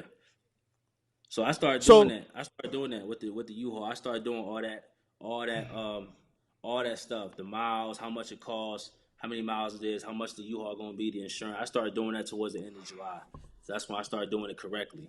On top of the extra $100 for the truck fee. So that's when I started doing it correctly. So this is when I was still moving around, thought I was doing something, but really wasn't doing much. So okay. honestly, when you broke down that fee, that is something to this day I still didn't understand. So I'm glad you broke that down because I didn't understand But it. you need to know which fee to charge, because if they're swiping it, it's less. That's why I said you need to know if you're inputting So it manually, it's more. So you need to so know. I got a question for you real quick. Yeah, So if they move $1,000 and I got and they tapping it and it's 3.5%, so that's $35. I would add $35 to it. Okay. See, I No, wasn't you doing wouldn't. No, you wouldn't. No, you so I wouldn't. would. When a person calls, see, you got to have a script. So when a person Mm-hmm. calls and books a move, your script is, okay, thank you for booking. Just to let you know, at the completion of your move, we accept credit or debit card payments only. All right. If you decide to pay with a credit, or you can name some other stuff. If you decide to pay Yeah. with a credit or a debit card, there's going to be a 3.5% processing fee applied to the total cost of your move. Just like that. Okay. Okay. You have to, because what happens if you don't say it and then you go at it, you're going to have customers that add everything up. Okay, you charge $100 an hour. It was 9 hours plus $100 truck fee. That's $1,000. Why are you telling me it's going to be $1,035? Well, man, Yeah. it's a credit card process. Well, you didn't tell me that when we booked the move. Yeah. I'm not paying that. So now that's a $35 loss. That's 1 hour. You see Got what I'm you. saying? That's an Yeah. hour. If you're paying your guy $25 an hour, that's an hour right there. You don't pay for nothing. You see what I'm saying? You're Yeah. dealing straight to consumer. There's no middleman. You charge for everything. Everything is profit. Material, 20% markup. Truck fee, they got to pay for that. Blankets. If you rent the truck, they got to pay for it. Plus extra. You charge them for you going to pick the truck up. Got it. That's why I said throw an extra 100 on top of that, because that's time you pay. Listen, when we do long distance moves, if it's a customer that's like, yo, we can't pay the full freight of a move, is there any way that you can do this move? You know, I'm barely struggling. I know this is a business, but Mark, we've been dealing with you guys for 10 years. I'm going through a divorce. Is there any way I can move cross country for cheap? If I move somebody, let's say under the table, right? Under the table, and I got to fly somebody back. You see what I'm saying? All that's covered. That guy's on the clock 24 hours. When he's on the plane, I'm charging the customer for that. I'm charging the customer for the Uber ride for him to get to drop off the Penske truck to the airport. I'm charging from when he flies back to O'Hare through Midway. I'm charging for the Uber ride there and back, and all this is calculated. So if this customer don't want to pay me 15 grand because she's going through a divorce and she's moving back cross country with her parents, and Mark ain't turning down on me. Mark know how to run under the table. I know how to run under the radar. I just don't talk about it. I ain't turning nothing down. You see what I'm saying? Okay, you can't pay 15,000, but you can pay 8,000. All right, then we're gonna run it under the radar. I'm gonna hire another company out there. You know what I'm saying? To run it. We're gonna do the local move here, but we're gonna send it in the Penske truck. I'm charging them for the Penske, so now my truck ain't on the road. Right? When they get there, I got a licensed moving company that's going to unload it. My guy's going to supervise it. He's going to drop the Penske truck off, and I'm going to put him on a flight. But the whole time, from the moment we start that here all the way to that guy gets back, all that's being charged to the customer. Got it. So there's never a moment you're not getting paid. There's no middleman. There's no broker. There's no nothing. It's you. So you have to sit down and calculate all this cost. You just can't jump out the window because, oh, well, I'm making money hand over fist. I'm going to go rent a U-Haul so I could go do a 2-3 bedroom, and you're still charging $100 truck fee. Now you're taking a loss on the rental because they're charging you $1.29 a mile. Yeah. And see, that's what I was doing. You see what I'm saying? The whole month of July, that's what I was doing. I was doing that until the end of July, and that's when I caught on. I said, man, I'm taking losses. You know what I mean? I'm taking losses, so I had to buckle down on that. And everything you said, and I started incorporating that. And I started all the costs that come with the U-Haul and everything like that. I would charge them for that plus the extra $100. So my truck fee became $225 when I was doing them big moves like that, because I had to eat on that. I had to eat. All right. So somewhere you lost in July. I'm not really seeing it because your books ain't right. But let's go into August, which is 2 months ago. Let's talk about August. All right. August was $11,444.58. That was the income? That was the income. It was down 6% from July. What was your debits? I don't even got that pulled up. I don't got it pulled up. I can't log into my account. I can't. All right, that's fine. How did August go? Still doing moving, obviously, based off the numbers. So okay. August, I was still doing moving. I had scared away from Thumbtack during that time, and we were getting a lot of callbacks from customers that we had already did. So I was getting a lot of word of mouth jobs. So I was bringing more in. I wasn't having to pay for leads and all that with Thumbtack anymore, because I had to kind of like stop using them. So we got a lot of word of mouth back in August. So I was doing those moves like that. But in August, fuel had went up to, like, gas is like $3.80, $3.75. So fixed cost. You go up on your truck fee. You go up on. See, this is moving. It's different. When you're dealing with brokers and like middleman truckers, and that's why I always lightly make fun of I say start a moving company. You really want to check the bag, start a moving company, because you could just scale your prices with the cost of the economy. And people are going to do it because moving is something people aren't going to do themselves. So it doesn't matter. Gas can go up to $10 a gallon. Yeah. Okay, my truck fee is going to be $500. And guess what? People are going to book it because no one wants to climb 3 flights of stairs themselves. And most people that live on the third floor, they live on the third floor because they want to live on the third floor, because they don't want to live under anybody, because somebody might move over with kids and they running and they making noise, so they want to live on the top floor. Most people that move from the third floor move to another third floor. Yeah, those people are not finna do that. People not finna do that. So See that? wherever the cost of living goes, if fuel goes up, your price just goes up. Go out with it. You're Yeah. you're running under the radar. So you don't have a tariff on you. You don't Yeah. have a tariff. You see what I'm saying? Now it'd Yeah. be different if you had a tariff. You gotta look at the tariffs and see what you can and you cannot do. But the way you're running, you can continue to go up. So when you say fuel went, that don't mean nothing. Yeah. You're right. You see It what I'm don't. saying? Yeah, you It don't. don't mean It don't. absolutely nothing. It just means you go up on the price. Yeah, and I did. So I Hey, started. is it still a dollar menu at McDonald's? Yeah. All right. Yeah. No, it ain't. Where? No. Oh. Oh no, it Ain't ain't. no You right. dollar menu. All right then. Why it ain't no dollar menu no more?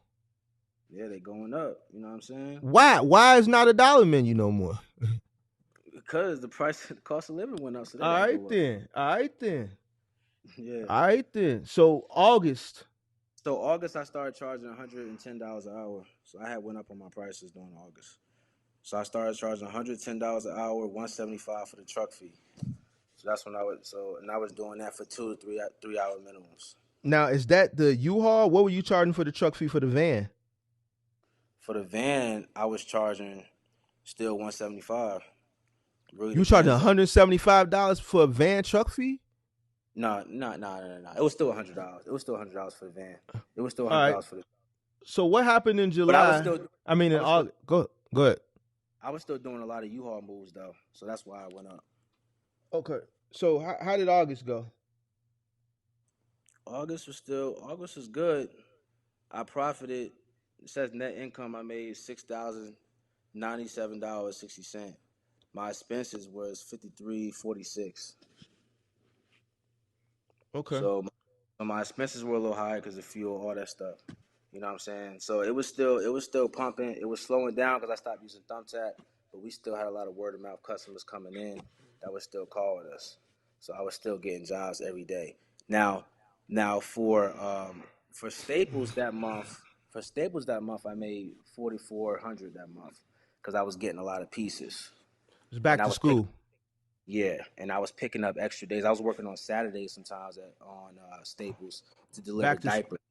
Right. So So for office supply, back to school goes up in August, and then it's gonna get really slow for me. I'm letting you know now. It's gonna get really slow for you in December. It's oh, gonna all get right, really man. slow for you in December because schools with that Christmas break they stop ordering. So December, Yeah, I'm letting you know now. It's gonna get really really slow. So I'm warning yeah. you now. All right. So August. So let's go into September. All right, September was crazy, man. September was a income was up 66% from August. How much did you do? Gross. All right. $19,002.27 So you did 19,000 just last month. just last month. All right. So what took you from 10,000 to 19? Double. What doubled your income? How'd you double again? That's a big leap.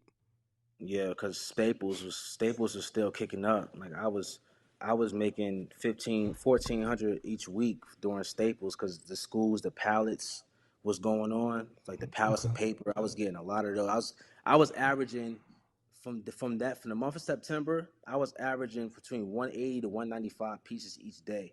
So I was making 300, 330 each day. So All right. Staples is winning. Staples is winning, and then Moving was still winning at the same time. We was getting a lot So of word of mouth. that's another $16,000. Then you did $16,000 in moves in September. Yeah, yeah, I made a lot of money in moves, man. We were doing a So lot of jobs. so what does your September look like? Because you're working out of a van. Still doing So U-Haul though. you Still still using the doing the U-Haul. U-Haul. Yeah. Okay. Hmm. So how'd your numbers look? Did you walk away with it? Well, I kind of know what you walked away because I saw your books with how I looked at your books, but it didn't look like you kept too much money in September. Nah, I didn't. Personal, personal. So how did you double your money again? Well, no. In September, in September, I still kept a lot of money. Still, I still But kept a lot where's of money. that? It wasn't in the account because I saw your statements. Yeah, it was though. It was. It wasn't No, in the too. You saw business you. account. Now you saw it then. You saw it then, but then that the following week when it got updated, it was another 2,000 in there. But see, So I was. that don't count for that month. So when that So statement ended for that month, you didn't have. How much did you spend in September? 59, 65, 45. 59.60. So let's say 6,000. Yeah. So that's $14,000 that's not accounted for. And when I looked at the statement, it was like $1,100 ending balance. So that's still 13,000. Let's say 12,900. That's not accounted for. Yeah, it's still. Let me see. So where did that go? Personal, moving into different accounts. Why? I got a family. You know what I'm saying? So I Here was we just. go. Here we go. That's what I was I waiting know. on. That's I what I know was you was waiting waiting. on. I know. I was waiting on it. I know. But I So let me so ask you this. Let me see ask you this. the Go problem ahead. is the problem is, man. I knew this money was I missing. Like you make because I you make you I make saying it's not making sense, and that money gotta come from. It's going somewhere. it's going to personal. It's going to personal Okay. So because my personal expenses is 30 is all over right. 4,000 a month All right. for my So personal let's expense. talk about it. Let's talk about it because we pretty much up to date. Yeah, we up to date now. You're not paying yourself, right? Yeah, I'm paying myself. Paying myself. I'm paying myself so last month I You paid paying yourself myself. 3,000 a week. You paid yourself 3,000 a week then last month. Yeah. But Yeah. did you pay yourself, or you're taking care of your family from the business account? No. Like I'm paying myself through the business account. Plus I'm still paying my employees too. My But employees. here's what I'm saying. When I said what's your expenses, you said 5,900. Yeah. So if Uh-huh. you're paying yourself 3,000 a week, don't you think your expenses would be higher than that? So this is what I'm saying. So this is where the Yeah. trick bag gets caught. See, this is the trick Yeah. bag right here. This is If what I you don't made understand. I don't get it. 19,000, hold I on. don't If you made 19,000, and I'm Yeah. like, yo, how much did you spend? You said 5,900. Let's say 6,000. Yeah. All right, that leaves 13,000. Mm-hmm. Right. So where's that 13,000 at? Because when I looked at your statement, it shows your ending balance was like 11. 13,000 and 11. That's a big, Yeah. Yeah. big difference. Yeah. I mean, in my business account right now is 3,100 in there. I'm just being honest. We ain't talking about now. We talking about in September. Yeah, so a lot of that money was coming in when you saw the statement before. You know what I'm You saying? said A you lot of got that a money. family. You said you got a family. So where's the? Yeah. I'm trying to figure out where the money going. How is it So, going to the family? well, it's going to my personal expenses. It's going to that, like So groceries, okay. like all that So stuff. so how do you pay yourself? How do you pay yourself? I take out, I take out, I basically Apple Pay it out what I pay myself. It ain't right. It ain't right. Yeah, it ain't right. So put me in the circle. I need help with this part. Making money is not hard for me. It's the other stuff that come with it. It's hard.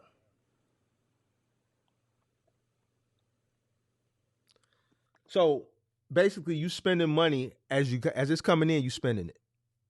Basically, yeah. Basically.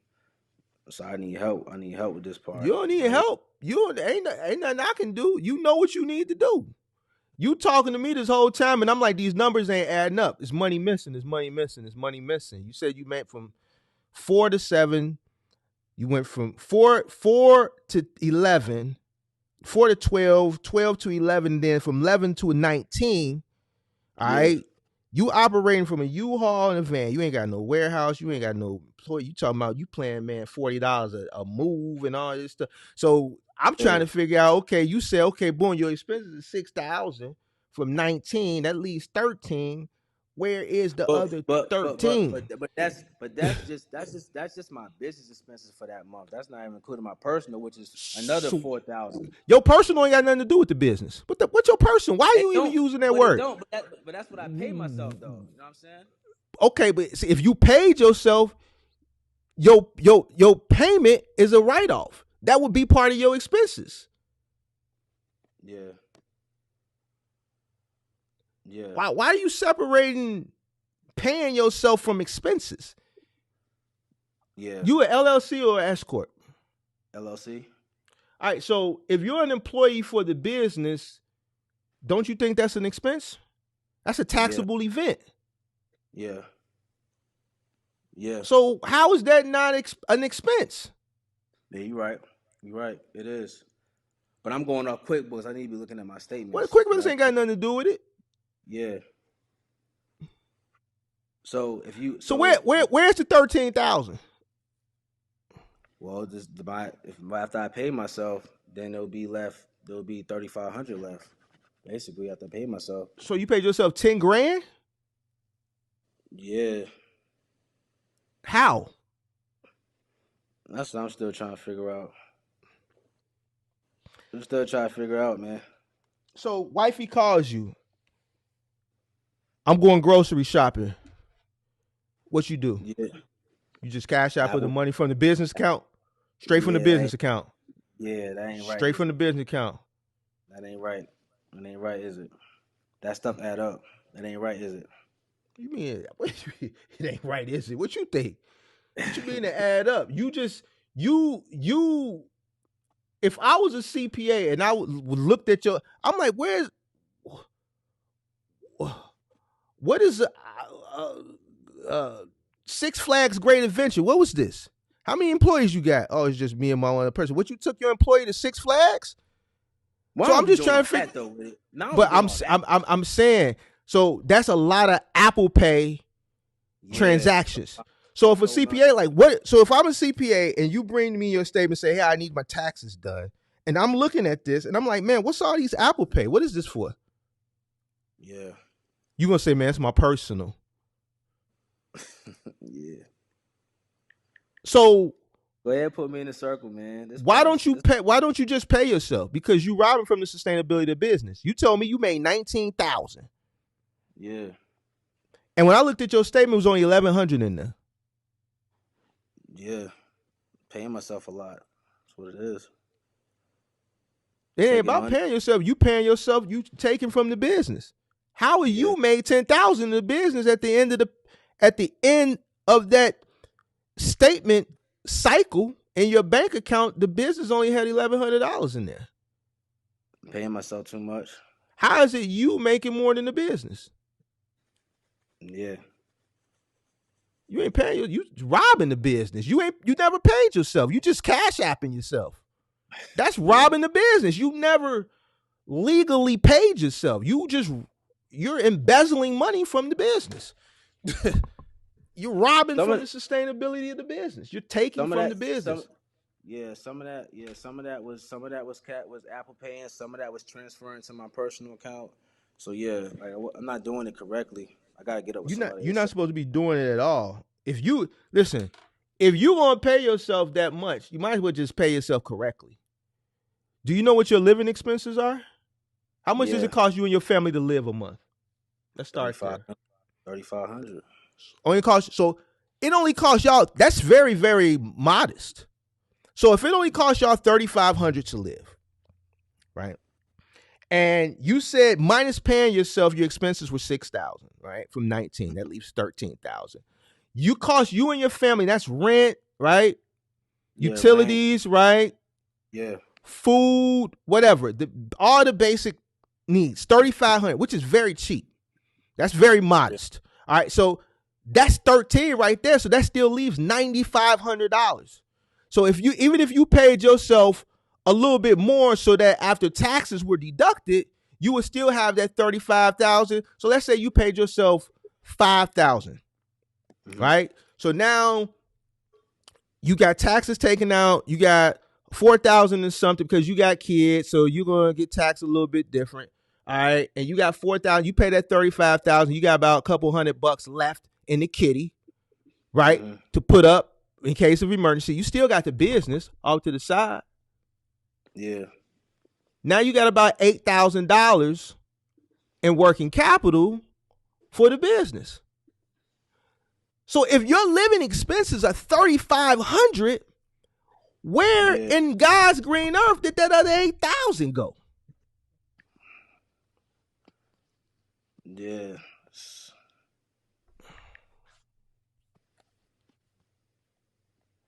Yeah. I gotta dig deep in this joint, man. You ain't got to dig deep. Just look at your credit card. Look at your bank statement. The bank statement will tell you where you spent the money. Yeah. Or if you doing Apple Pay, look at your Apple Pay statement. You Apple paying money, and it's not accounted for to the point where you don't even know where the money was spent. Because the business has nothing to do with that. So this is why when we was doing the little thing we was doing, if that money would have been accounted for, you would have got a better offer. Yeah. Because it's like they was telling me the money is there, but where is it at? The money was made, but where did it go? Yeah. So you have a very modest cost of living. You got a family, you pay $3,500. It's just me, and my cost of living is about $11,000 a month. My cost of living with just me is 3 times the amount of yours, and you got a family. All right. So where is the rest of that money at? Yeah, I gotta. So your business is profitable, but you're robbing from the sustainability of the business. Now the business doesn't have anything because you're living beyond your means. Especially if you're saying your living cost is $3,500, that's $8,000. That's four at the most. Yeah. Because I'm saying if your living cost is $3,500, it's $13,000 that's not accounted for, right? You pay yourself $5,000. Pay yourself $5,000. That's going to cover your cost of living, and that's going to leave you with a few $100s left over after taxes to put in the kitty. That's $8,000 that should be in the business bank account as working capital. Yeah. Yeah. Yeah. So you did all that hard work to and you don't know where the money went. Yeah, in September I spent $636 on Thumbtack. So yeah. So that's you spent how much? In September? $636 on Thumbtack. In September? But but you included that in that $5,900 though, right? No, that's not included in that. So how is that not included in that? Because I be Apple paying that. See, that's what I'm saying. Like, bro, yeah. I've given you the blueprint. I gave everybody the blueprint. Streamline everything.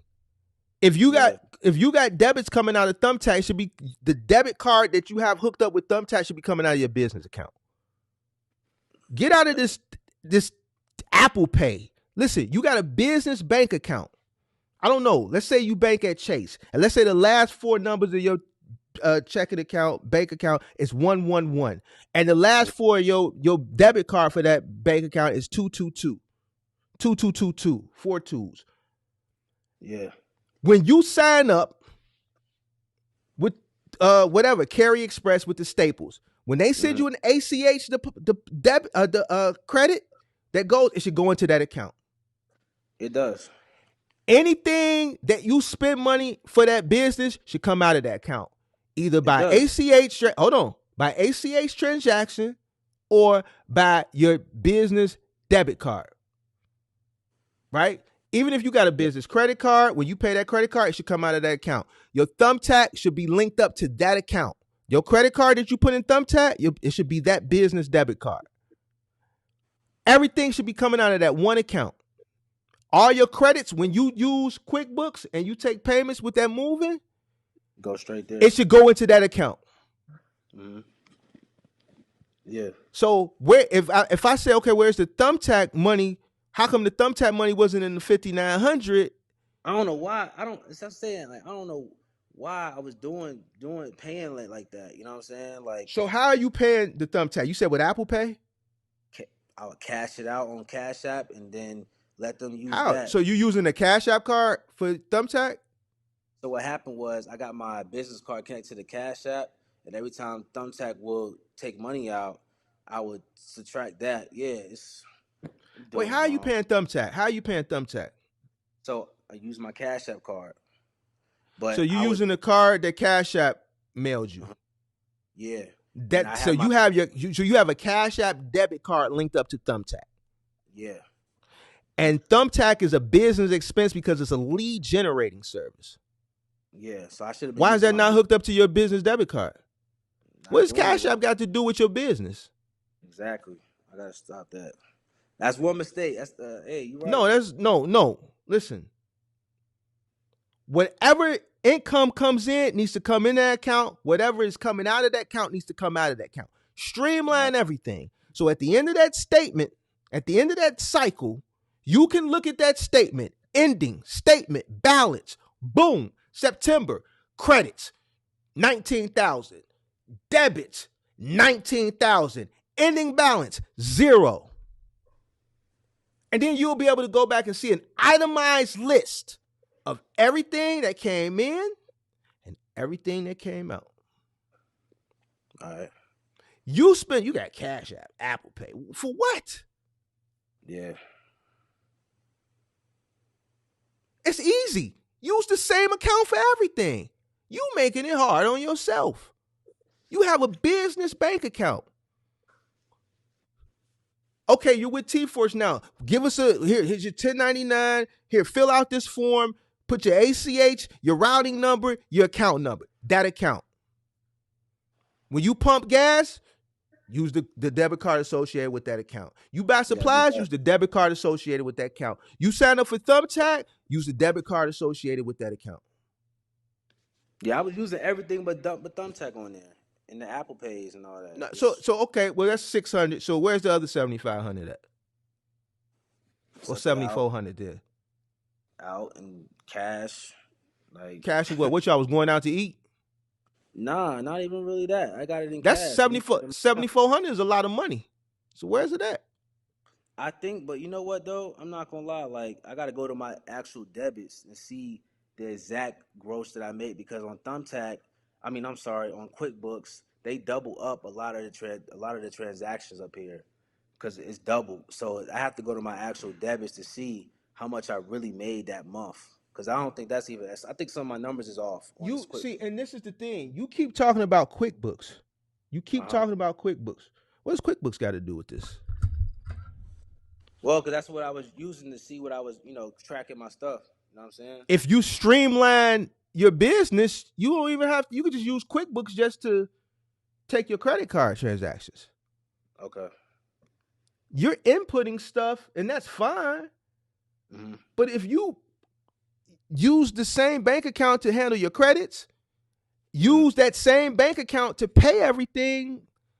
When your statement is generating at the end of the month, you can download it to a CSV file or a PDF file, print it out, or you can look at it, and you're going to see credit, Staples, or Carrier United, whatever the name of the company is, $2 Yeah. grand, debit, Thumbtack, Yeah. $50, debit, Amico, $100, debit, I don't know, Yeah. whatever, Yeah. whatever, whatever you spending money on. You Yeah. don't know where the money at. So it's $7,400 that's missing. I gotta go back through my stuff. I know I got at least another 4,000 cash somewhere in my house. So In I your gotta go back. house. Yeah, like just money. I'm just So you got cash in your house? yeah, About 4,000 yeah, that you took out the business account. yeah. Why? Don't know. Don't know. I'm taking it out because I want to put it somewhere else. You know what I'm Why? saying? Trying to invest in other things. You know This what I'm ain't the saying? street. This ain't the street, bro. How Yeah, you gonna invest in something else for a business that you still trying to build up? yeah. I'm not doing it right. I'm not doing it. Right. So the money, Listen. I got a bad habit of taking cash out and stacking and saving and doing that because it's just that mentality I need to just break out of. You know what I'm saying? Just taking cash and stashing it so I don't spend it. You know what I mean? So A lot of the money I made, I still have. It's just not in my business account. You know. Yes, it's hit the tweaking button, man. I don't I don't care who. believe you. I don't believe you, man. I believe the Nah, money is spent. I believe the money is spent. But let's get to no, October. I don't believe you. Because it I'm took you too telling you. long to say that. That money, I've been asking you where that $7,000 at for the past 15 minutes. But come on, let's Nah, get to October. We are October. It ain't where it's yeah, supposed to be. It ain't it where it's ain't. supposed to be. So that right there, and that's why that situation that me and you know about that they don't know about is why that situation played out like that, because Well, in my credit too, though. Still working on my credit. That's a big issue too. your credit ain't got nothing to do with the money. The money's Where's there. the It's just money? not there. Yeah, that's what I'm saying. I don't know. I don't know. Yeah. I don't know. 20 grand, 19 grand, that's a lot of money. And it's a lot of money that's not accounted for. So I don't know, man. I think you need to do some work on your accounting. You basically saying you got a family, use the F word. Use the F word. Not excuse. It's not excuse. I'm not making All no right. excuse. Don't So put that here's on the me, man. thing. The Don't put that. business don't care nothing about your family. No, I know that. You care about your family. So you pay yourself, and then you made enough money to pay yourself. Made it way more than enough. Okay, so if you made enough money to pay yourself, right? You didn't pay yourself, and now the business doesn't have any working capital. Yeah. So you're spending money, cash apping for whatever reason, robbing from the sustainability of the business, and you made money to pay yourself. Pay yourself. You take care of your family. The business don't take care of your family. Yeah. You take care of the family. The business rewards you for pouring into the business. The business pays you for you to take care of your family. The business is separate. It's its own entity. Yeah. Because the business is never going to grow if you continue to rob from the sustainability of it. It can't sustain. So how do you expect it to grow? That's what I'm saying. How do you expect it to grow? You can't. It ain't gonna grow if I And keep doing the this. family word, let me explain something to you. The family word, and I was going to do a lot, like I've been wanting to do a Thursday live on this, but the reason why I won't do it is because feelings going to get hurt. And I really don't care about hurting people's feelings, because I said this numerous times. But I was going to dedicate a whole live to focus on it. I'm just going to say it now and get it out the way, since you use the family, because everybody gets up here and use the family word, then they wondering why their business won't grow. But let me tell you this, and this is me honest. Don't take it the wrong way. This is business, it's not personal. I'm not. Right? Bro. I'm not. People start businesses so they can live a better life. This is what people say. I want to live a better life. I want more time, which is not true, especially when you're starting a business. You're going to spend more time away from your family than with your family if you're trying to build and scale a business, right? But ultimately, people want to get to the promised land where they can build a successful business and live really, really well, and they have a successful business that's, feeding money and providing them a better life, right? If you continue to put family over the business, how is the business going to ever get you to that point? It won't. It won't. It's God first, then business, then family. The reason business goes first is so that it can take care of the family later on down the line. And it sounds crazy, it does. But everybody that gets up here that talks about family is all not there. They don't get it. If you put family over the business, and you need the business, and you stepped away from a job to start a business to take care of your family. You started a business to ultimately take care of your family, but you putting family over the business. How's the business going to take care of your family if it's under your family? Yeah. Yeah. It's God, business, family. It sounds crazy. I know you got kids, but I'm telling you, there's no way. If you prioritize, it sucks. I know I look crazy saying it. Trust me. I know it sucks. Call me an asshole. Do whatever you want. But I have yet to meet someone that started a business that prioritized family over the business and seen any type of success. People that prioritize the business over family, they see the success. It may lead to a divorce. It may lead to an unhappy family. You may have a wife that's with the program and she gets it.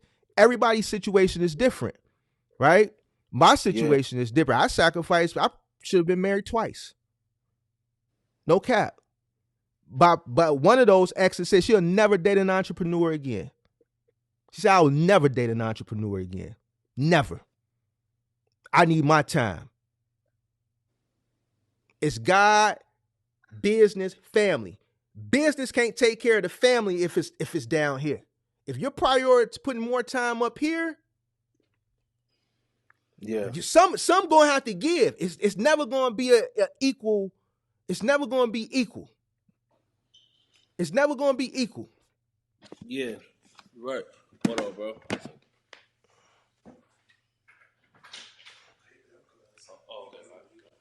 Yeah. So when people use what books? No. It's just I just need to manage more of my money better. Yeah, but you said the family, so that told the tale.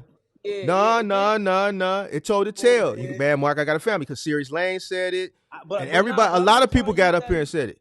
It's not an excuse. It is what it is. You got a family, but you have to structure your business to the point where the business is taking care of you, so that you can take care of your family, and so that the business can sustain.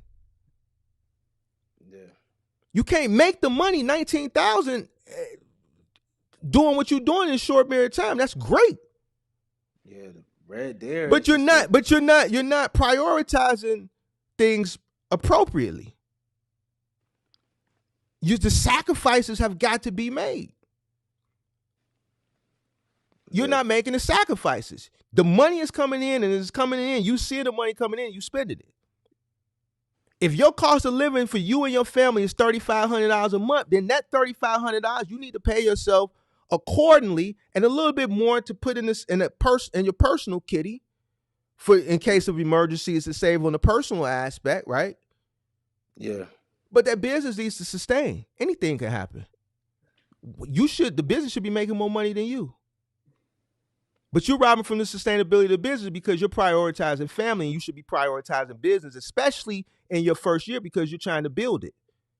I know you're spending a lot of time away from your family. It's obviously because you're bringing the money in, but now that the money is coming in, you're not appropriating the money correctly.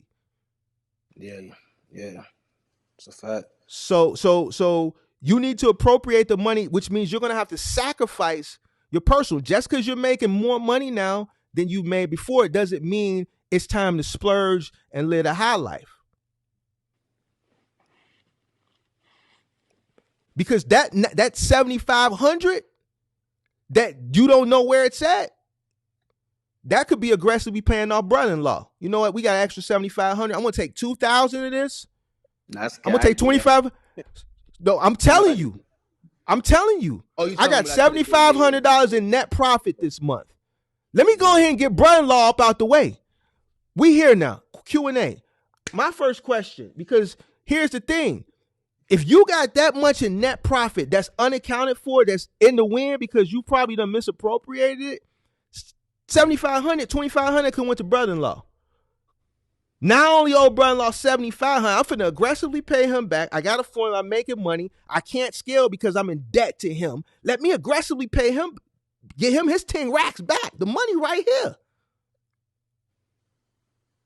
Because my question is to you, what's the game plan once he gets paid back to get that van in the business name? That van should be in the business name because now the business can't even write that off. You can't write off the depreciation on the van. You can't write off the note on the van. You're writing off gas on a vehicle that the vehicle is even getting written off under the business itself.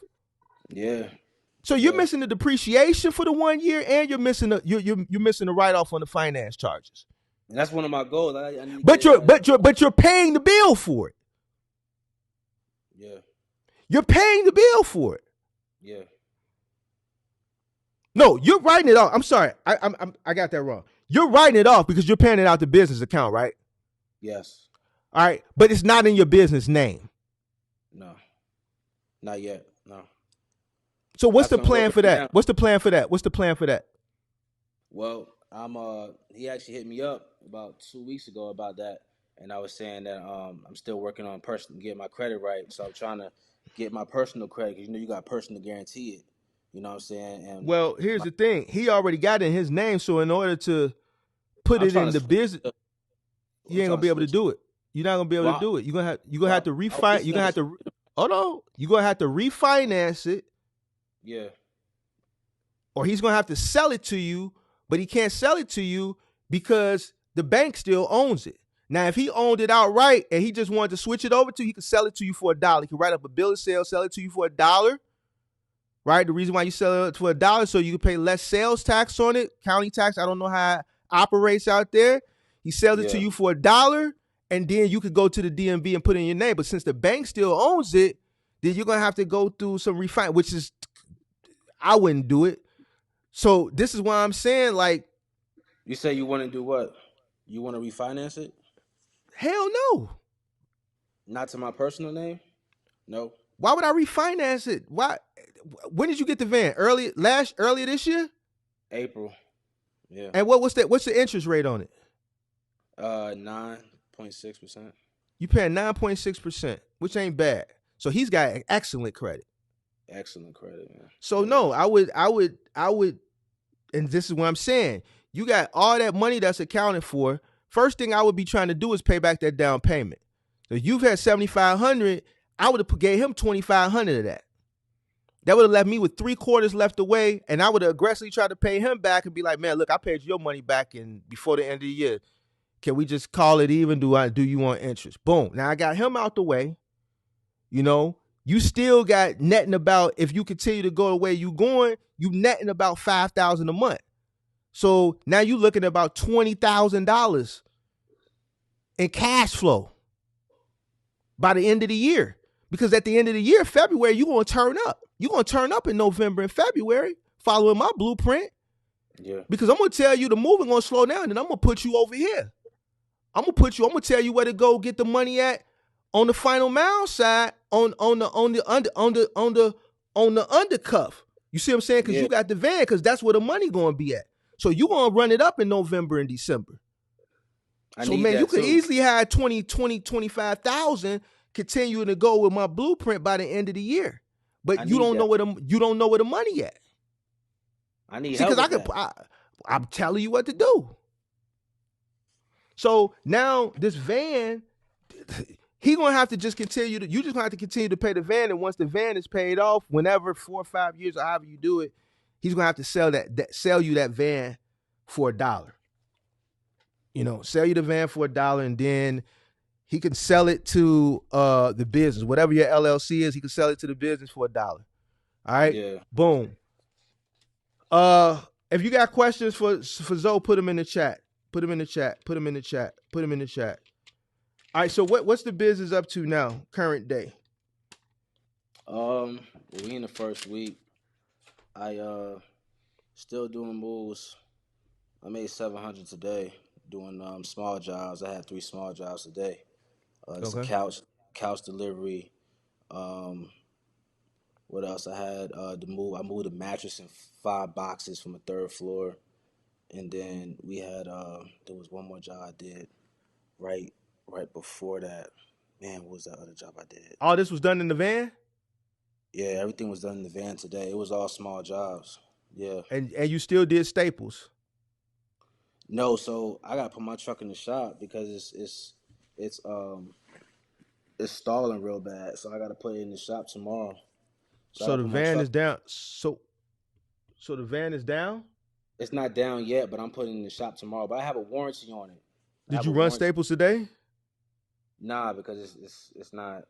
It's stalling real bad. So I got. So what did they say? They're gonna hold your slot for you? Yeah, so that's the question I had too, which I knew if I ran the numbers right, I think that getting a rental trying to run that wouldn't make any sense. Because I'm basically making profit with the. I'm not making no profit from paying the rental for the van. Let me ask you this: you got a U-Haul, so you did 3 small jobs today in a U-Haul vehicle, right? No, I did it in my van. So you did the moves in your van, but you didn't go do the staples in your van? Nah, I didn't do the staples in my van. Did the moves though. because I had to Why? move at 10 o'clock. I had to move at 10 o'clock in the morning, so I couldn't do the Staples anyway. Because Why I would had you to move. schedule a move? Why would you schedule a move and prioritize that over a dedicated route? Well, the move was paying more, plus Bro, my van no, no, installments were more. no, no, no, no. You never turn down sometimes money. You never put sometimes money over for sure money. That dedicated route is for sure money. That's a guaranteed route. That's dedicated. It's dedicated. You never put tools and fuels above something that's dedicated. I don't care if it is paying more for you, because that's a one hit wonder.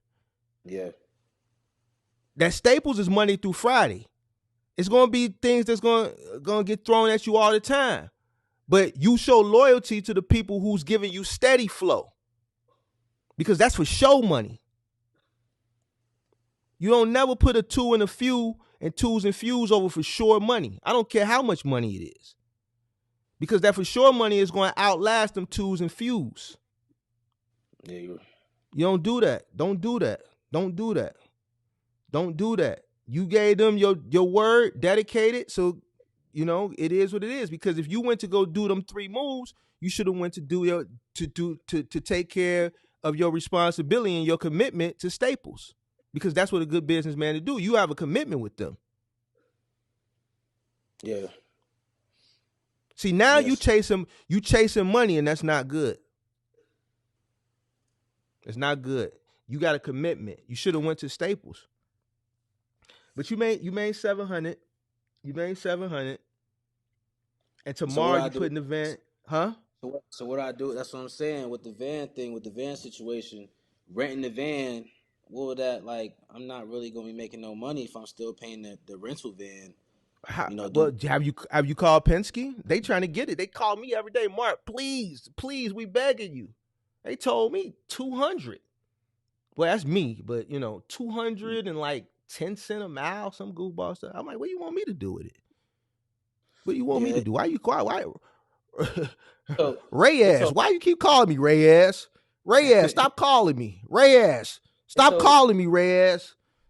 I don't know how long this job gonna be in the shop for. I really don't know. Well, here's You the know what I thing. mean? You got a business, and this is where cash flow comes in. This is where cash flow comes in. You got a business. You got a commitment. It ain't, in fact, you should go rent a van.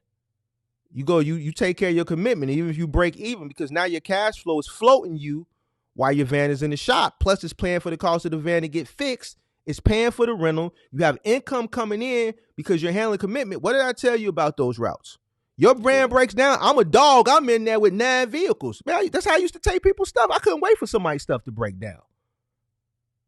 I told you in the summertime I would rent an extra 3 to 5 vehicles and just park them, because my margin was crazy. Yeah. During my peak, my margins was crazy. I'm making $5,000-$6,000 a day profit. So I'm getting 26 footers for $450 a week with free miles. Just park them in case one of my trucks break down. That's hard. Because this is peak time. You see what I'm saying? Yeah. So now you break down single owner operator, and there's a dog in there, and you got a good route. It's been a week. We covering for you. Man, what do that? Man, his van still broke down. Man, let me get this.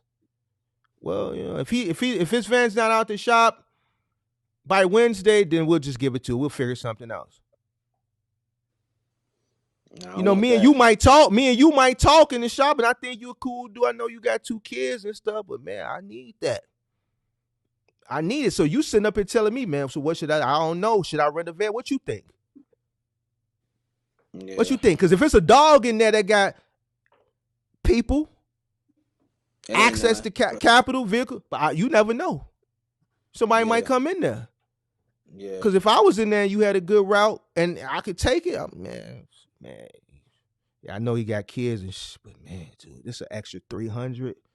So now my 9 go to 10. So instead of 2,700, I'm making 3,000 off this account. So that's an extra 100. Okay, yeah, let me get that. Let me get that. Yeah, right.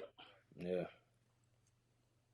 So what you think? If it's something that's dedicated, you heard Interstate Screw yesterday. His truck broke down on an R&L, something that everybody is desperate to get R&L. He had R&L. He was one of the few that could get in R&L. His truck broke down. And they moved on. Yeah. Yeah. So what you think? But this is where your cash flow comes in at. So even if you rent the van for $300 a week, that's one day. Yeah. That's just one day. You're satisfying your customer and you're keeping your account secure. A van ain't hard to come by. If it was a 26-footer, then you may have a week. Man, who ain't got a van? Yeah, I checked in with Enterprise. They said they ain't had none in my area. I'm gonna have to go back to Penske. Call Penske. Penske got vans. Yeah, no, trust me, bro. That's what I've been on my mind. Like, man, I can't let this slide. You know what I mean? Because don't let that route go. Rent a van, man. Rent a van. One day should cover the cost of the van. Period. Then you got the rest of the days. Yeah, you're gonna see your income come down a little bit, but one day, if you get 150 pieces, one day should cover the cost of the van, right?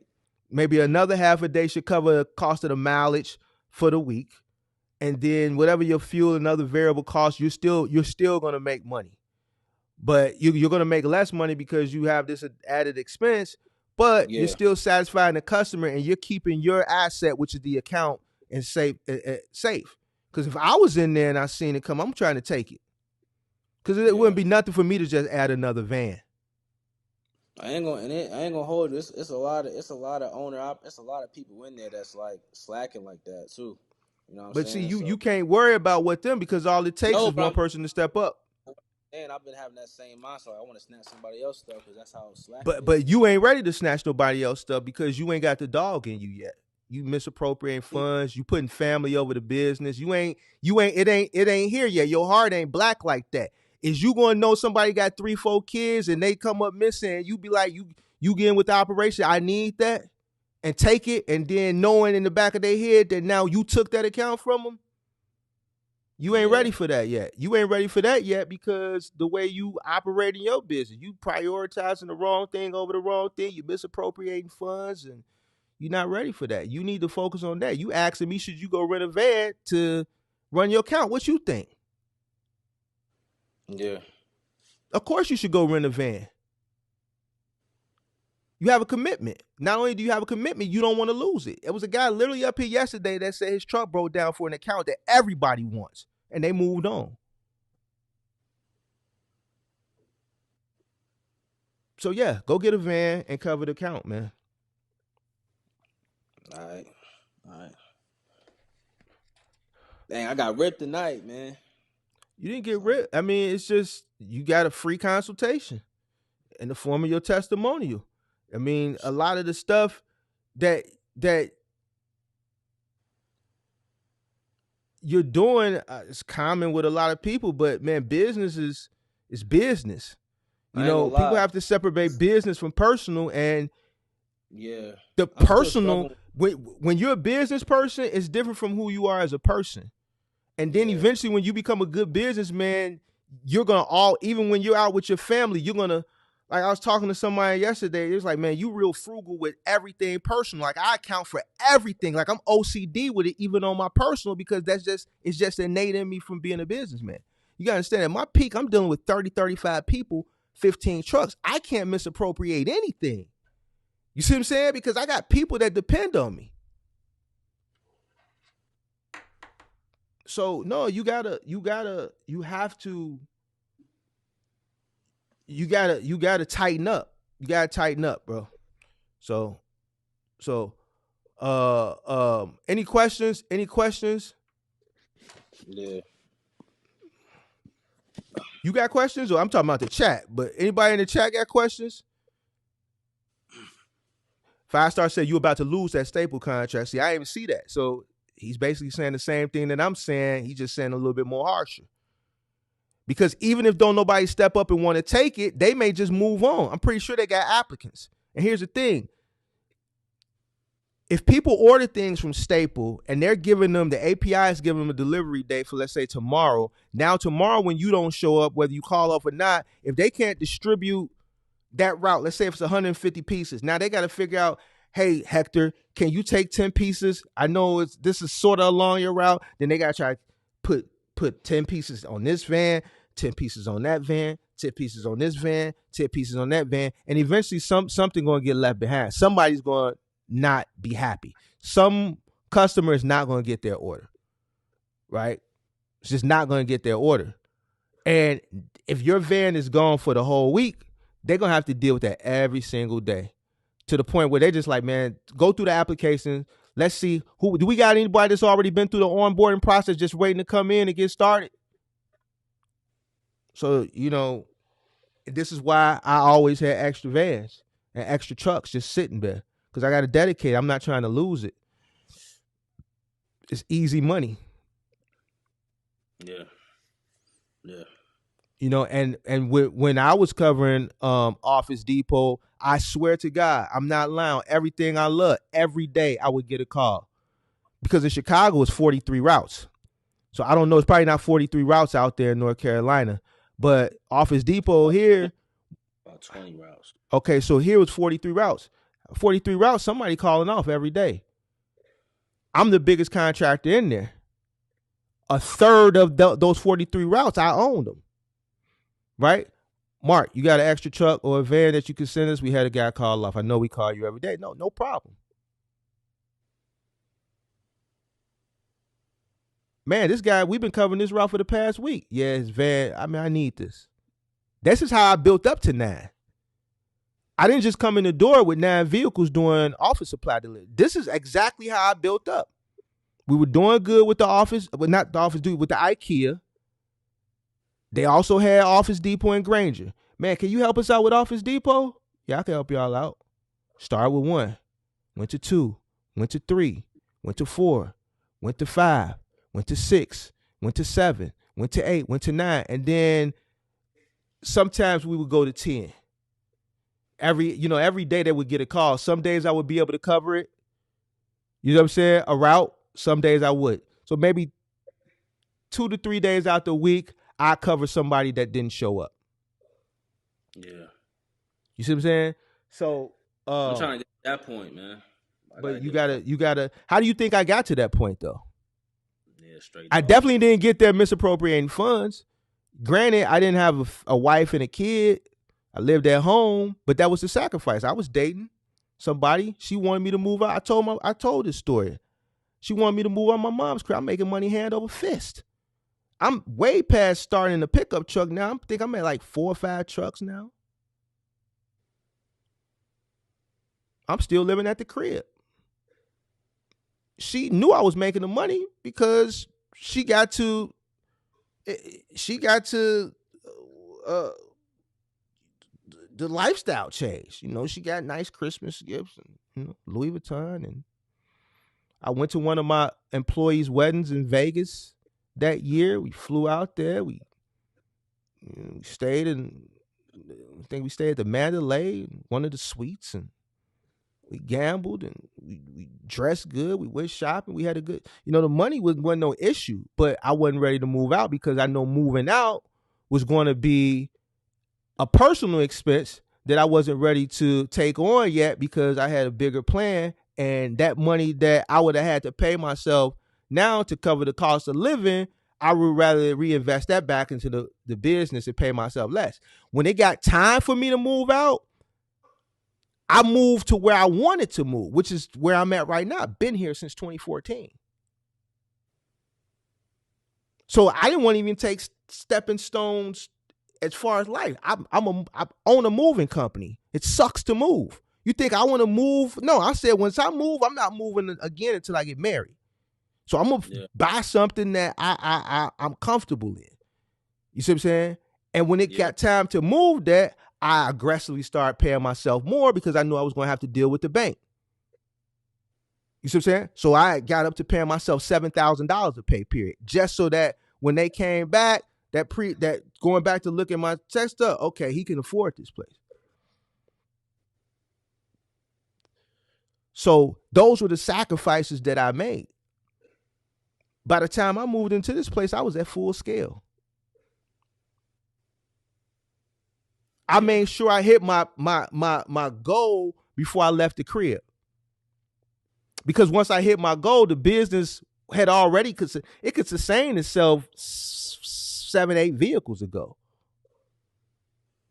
But I wanted to go a little bit farther. I wanted to push it a little bit farther. So, and then once I got to that point, then I could wasn't nothing. So in order to get to that point, basically what I'm saying is, in order for me to scale like that, is one key thing that allowed me to do it. The books were in order. How do you think I was able to go out constantly every 2-3 months and go from buying a truck every 2 months to buying 2 trucks? And then paying them off, recouping the money. Yeah, it was a different time and the trucks were a lot cheaper, right? Mm-hmm. But I was working them trucks. I was working my people. I was sitting in the office finding the work. I was paying myself very modest. I wasn't paying myself handsomely at that point yet. But the books were right, because I was reinvesting pretty much everything back into the business, and I was living at home. Rich as hell, living at the crib. You see what I'm saying? Mm-hmm. So, and I didn't let her, she dumped me. She gave me an ultimatum. She probably watching, she watched the channel. Because I wanted her to come up here and tell the story. She dumped me. January of 2014.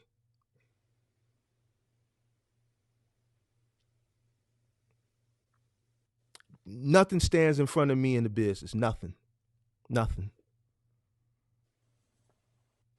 Because when you're an entrepreneur, especially like me at this point in my life, I'm an entrepreneur. I know that I got to take care of what's taking care of me. And it's a difference when you got a job. When you got a job, you punch in 9 to 5, you go home. When you got a business, you got to make sure you on top of everything. So how can I put something in front of something that I have to make sure is not only taking care of me, but taking care of a bunch of other people as well? So this is where I have to focus my time at. And if a person is not willing to, can't understand that, it's too far. I'm gone too far for me to turn around. And if you want to get to that point, you're going to have to sacrifice and you're going to have to focus. You're going to have to sacrifice. You're going to have to focus, bro. You can do it, especially in a van. It's easy. Easy in a van. It's way easier in a van than in a box truck. It's easier to hire people. I did a social experiment today. I said, every Amazon van I see, I want to see if it's a man or a woman. Out of 10 Amazon vans that I remember to look to see if a man or woman, or the ones that I drove past that I actually saw who was actually on it, out of 10, what do you think the ratio was? Women more women, right? But give me the number. Just take a guess. I don't know, 70-30. The women. Out of 10 vans, it was 9 women and 1 guy. Yeah, more women. Yeah. So it's easier to hire, it's easier to scale, and there's more opportunity. So if you're doing a cargo van, it's simple, it's easy. You just got to buckle down, put your head down, stay focused, appropriate your funds, sacrifice. Sacrifice. Them years going to go by quick. It took me 2010, I started with a pickup truck. By 2014, I was at scale and had a warehouse. You saw the episode with Rob, right? Yeah, I did. Yeah. All right. So he took my blueprint working for me and duplicated it. He got up to 6 trucks. He talked about how cold I was, how hard and mean and tough I was. I'm dealing with gangsters. He a Latin king. So, it's a lot of sacrifice, bro. So, you got a family, you gotta take care of your living expenses, and then everything else, man, you gotta put up. You can aggressively scale, but you gotta become a dog and you gotta make that sacrifice, dog. Your books ain't in order, man. You gotta get your books in order. You ain't gonna never be able to get to that point if that money ain't right, because you need the money to go up. Yeah. And if you don't know where the money at, then how can you go up? Yeah, that's a fact. That's a fact. So, what contracts does? Oh, that's not for you. I need questions for Big Zoe. Big Zoe, did you feel like you should scale up the last 2 months or keep it at the rate you were going? Is that question for me or is that question for Big Zoe? What you Zoe, say? what it, he said? Did you feel like you should scale up in the last 2? I guess that's for you. Did you feel Yeah. like you should scale up in the last 2 months or keep it at the rate you were going? So in the last 2 months, do you feel like you wanted to scale up or just keep it at the rate? Nah, I felt like I wanted to scale up, but like I said, the books, I always had an issue with these books, and like because of that, it was always in my mind, and I have the work ethic to do it, but because like I'm not managing my books correctly, it was always in my mind. Every month, I was wondering where money was going. So yeah, I can't do it. I Because can't do it. you spending. Spend Listen, I'm finna this. give you an easy game plan. One, streamline everything like I told you. Everything in and out of that one account. Two, pay yourself. Pay yourself. What your living expenses is $3,500. You need to work so that you can pay yourself at least $5,000 a month. You got 2 kids, so you're not gonna get taxed. You got dependents. Does your wife work? Nah. So she's dependent on you too, right? So boom. So you're not gonna get taxed like how I would get taxed, right? So pay yourself 5,000, 5,500, 5,000, whatever. You got 3,500 going to How? your living expenses. How? What do you mean? You got QuickBooks. No, I'm saying like when I pay myself, do I transfer it out of like how? Like do I take it out cash or do I? Man, find you a CPA. If you making that type of money, you I can need a afford to CPA. pay a CPA $100 a month. Yeah, I need a CPA. If you I've make been looking for 19,000, an and account you can pay since July. $100 a month for a CPA. I've been You looking said for a what? CPA. I've been looking for one since July because I You knew need a like CPA. Find you a CPA so they can manage your books. So that when tax time comes and they can pay you they probably gonna charge you about $100 a month, maybe less since it's just you, but it's probably about $100 a month. And then that CPA is gonna ultimately help you too, because they're gonna see things and they're gonna give you advice. A lot of the stuff that I know, my CPA taught me. I remember my first 7 series. I bought it myself like a goofball. He's like, "Why would you buy this? You an idiot or something? Why wouldn't you lease it under the business?" Me being a retard, listening to the rappers talk about, "Man, I own this, I don't lease." yeah, Even when I was yeah, at the dealership, Mark, my sales guy down at Joe Perillo, he's like, "Why are you buying this thing? Why don't you just lease it under the business?" I told him the same thing, like, lease it, man. He's like, "Mark, 85% of the people that come in here lease. You get $100 some $1,000 car. What buys that? 85% of people lease it." yeah. It makes sense. Sure Makes enough, it was sense. stupid. I ended up 2 years taking that one back, trading in for another one, the newest model one, and leasing it under the business. That first year, I was able to write the depreciation off, which was $9,000. I write off the lease payment. It's leased under the company, so obviously it got its own fuel card. I'm the president of the company, so it's a take-home car. I drove it once a week, maybe twice. Yeah, Everything should be coming in the business. Everything should be going out. Pay yourself a decent amount, 5,000. Boom, 3,500. So if you're averaging, let's say about 20,000, you could keep that average up to 20,000. You could pay yourself 5,000. That means you covering your expenses. You got a little left in the kitty. Now your business has cash flow. yeah. Now your On a business good. has cash flow, because if you would have cash flowed this, and let's say you gave 7,500, I would have took 25 of that 75 and gave it to brother-in-law. I'm trying to get Yeah, brother-in-law out the way while the yeah, money is good, because you never know what that lays ahead. You trying to get brother-in-law out the way. You got to get brother-in-law out the way so you can scale up. Yo, I got $7,500 that's not accounted for. I'm gonna get $2,500 to brother-in-law. I got $5,000 as working capital now. I'm gonna try to duplicate that the following month. Did it again. Boom. $2,500 to brother-in-law. Boom. Now I got $10,000. Now we in November. Man, I came up a little short, but that's okay. I'm still gonna get $2,500 to brother-in-law. Now I got 4,000. Boom. Now I got 14,000 working capital. Boom. Truck broke down in October. That might cost me 1,500 or 1,000. Boom. All right, no problem. I got 14,000 working capital. Now I got 13,000. Boom. Now we in November or December, whatever. Man, Mark was right, man. Man, he ain't lying, man. I just did a $500 run off Roadie just delivering some t-shirts for Fanatics like he showed on the screen that one time. I did 3 of these, man. It's booming on these gig apps. This where all the money at. This where the peak season money at. So now you make another 20,000. You might make 25,000 that month. Man, shit. Man, I'm up another 11,000 in net capital, man. Shit. Let me get brother-in-law this fire, get brother-in-law out the way. Brother-in-law taken care of, because in January it's going to get slow. For everything. Brother-in-law, but see, this is the blueprint. Brother-in-law out the way now. You done gave him his 10,000. If I can run it up and purchase a truck every 2 to 3 months, but what you making and with your living costs being as low as it is, you can give brother-in-law $2,500 for 4 consecutive months. Now, brother-in-law out the way going into the new year. You got about a little under $20,000 working capital.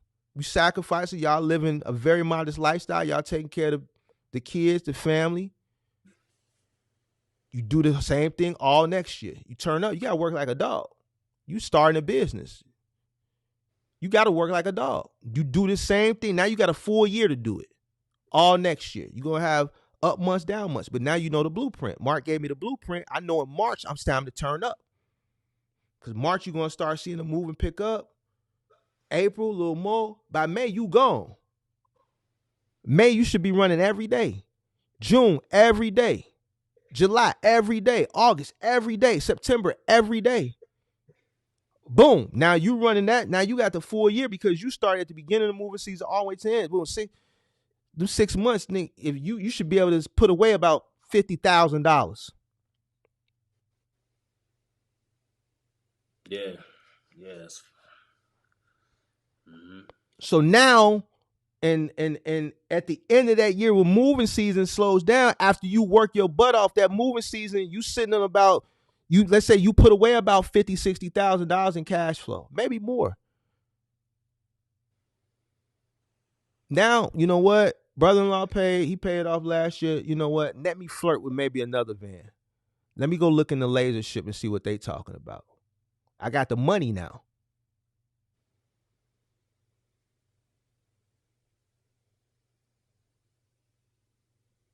This year coming up, you're going to get a full moving season.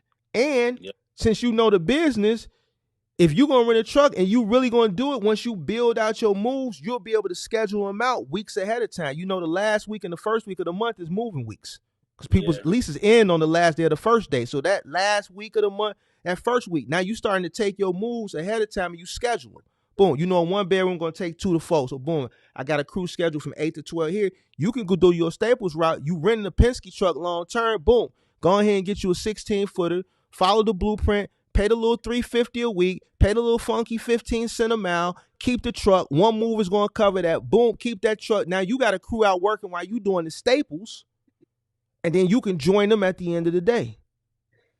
So now you running Staples, you got the truck running the moves, making money simultaneously because you already got one guy. You just need another guy to drive the truck. So now you making money. Now you can do 3 moves. You got your morning, your afternoon, and your evening move. So now you're doing 3. I wouldn't go over 1 bedroom because you want to block them out in 4 hours. It take you 4 hours to do a 1 bedroom. So boom, that first one should start at 8 to 12. Boom. Give yourself a little leeway. You tell the next customer, man, you got a 1 to 3 arrival window. Boom. You arrive that time between 1 to 3. You knock that out 4 hours. Boom. You get that last customer a 5 to 7 arrival window. You only 25. You shouldn't be getting home until it's dark. And you should be able to hop right back up in the morning. I did it. I was doing 4 moves a day. I was getting home at 11, 12, right back up at 6, 7. You doing your staples, you making your 300 there. While you doing that, you got a crew that's already moving. You could join them in the afternoon. Or if they out moving, they doing a good job, all your little twos and fews with the van, you can do them. Your little law offices that need bankers boxes move from one law office to another. Your little IKEA runs that you could do one man by yourself. The little Yeah. gig stuff that you could do by yourself. Because if you're gonna rent that truck like you're renting from U-Haul right now, you really shouldn't be renting from U-Haul. You should be renting from Penske, right? Because Yeah. they have the better commercial rates. You rent it for the week for the rent the 16 footer. You're gonna pay the 300 to 350 for the week. They're gonna charge you about 15 cents a mile. You pay for the insurance all in. You probably gonna be at about 500. Boom, that's one move. Boom, you got that truck running for the whole week. Just do a 2-month commitment, lock in that rate. Boom, you just keep that truck, you keep them running, and you run your van. And if you need to hop on a 3-man job with them in the afternoon, you go meet up with them. Yo, that makes perfect sense. That makes Or perfect sense. once you finish your staple route, you have them do a 1-bedroom in the afternoon, in the morning, and then you finish in your evening. Could be a 2-bedroom because now if you need the additional room, you pull up on them to meet them for that move with the van. Yeah. And then you charge for the 3-man. See, that was a struggle, man, trying to do staples and moving at the same time. But I do what I gotta do. you're not gonna be able to do that. You don't want to give up the staples because as you continue to scale and grow, you already Yeah. have that relationship with them. So you might be able to put another van in there. But see, that's what I'm saying. See, what I was saying was because I'm running staples and moving at the same time. I'm missing out on moves in the morning. You know what I mean? Because I'm doing staples. But what you said was But it makes sense. It you makes too sense. new. You can't tackle everything when you new. You can only do what you could do. Nah, but I'm saying that blueprint for next year that makes Yeah, sense. but that's what I'm telling you now, and I'm not gonna repeat it. So I hope you got mental notes. You dig what I'm Got it. saying? So you need to be prepping for next moving season now, because you know at Yeah, the end of March is when it starts to slowly tick up, right? So when it slowly starts to tick up, you need to already, man, I already know my first week of April, my last week of March, you should already know what that looked like by the middle of March. You should be already be taking bookings for the end of March for the first week of April. You should be telling people I'm booked.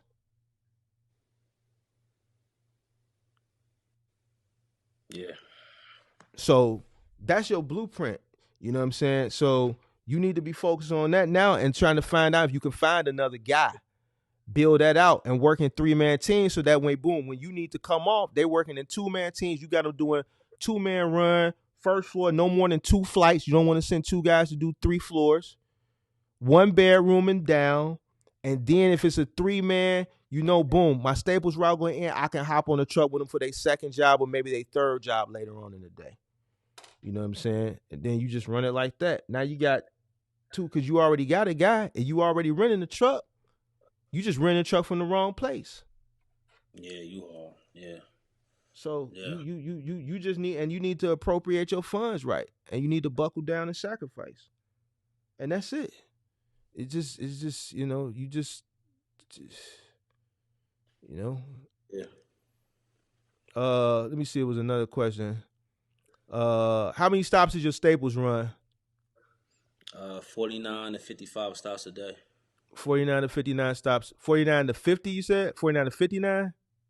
40 to 50 stops a day, average. 40 to 50 stops a day average. All right. Yeah. What's your plan now for better financial management? Get a CPA. Your Get a CPA. CPA. Manage funds correctly.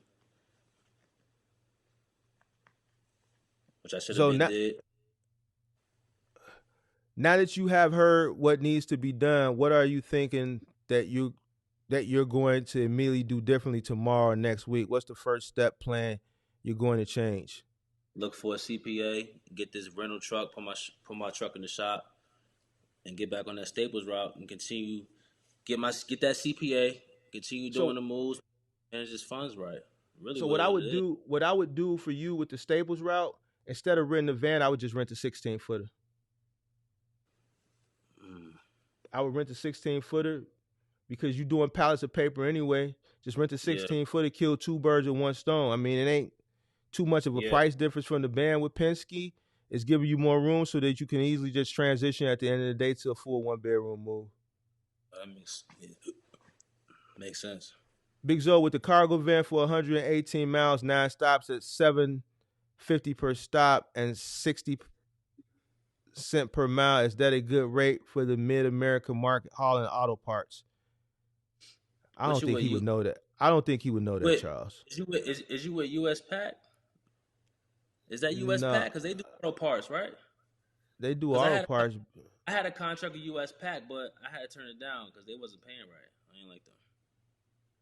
$7.50 per stop, 60 cents per mile. Is that a good rate for mid-America market hauling auto parts? Depending on how many stops. And then two, from my understanding, with I forget the guy's name, the head of the UAW, a bunch more plants just added. So it's like I forget the numbers. 25,000 auto workers is on the picket line right now.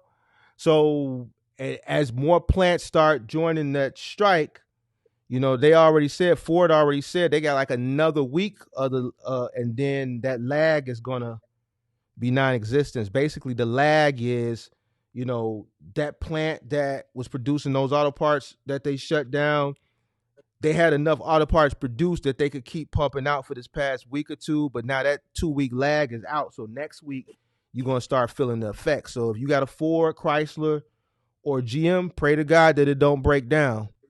Pray to God that it don't break down. And if it do break Dang. down, pray to God that wherever you take it, whatever part they need, they have it. And you got a Chrysler too. So, so to answer that question, me personally, would I be looking to get an auto part contract?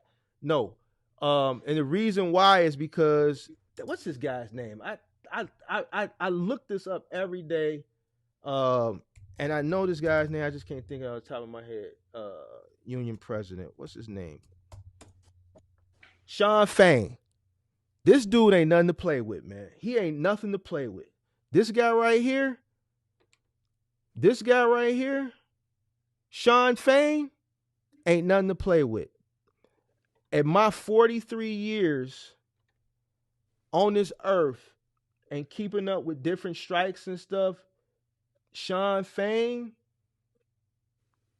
he ain't playing no games.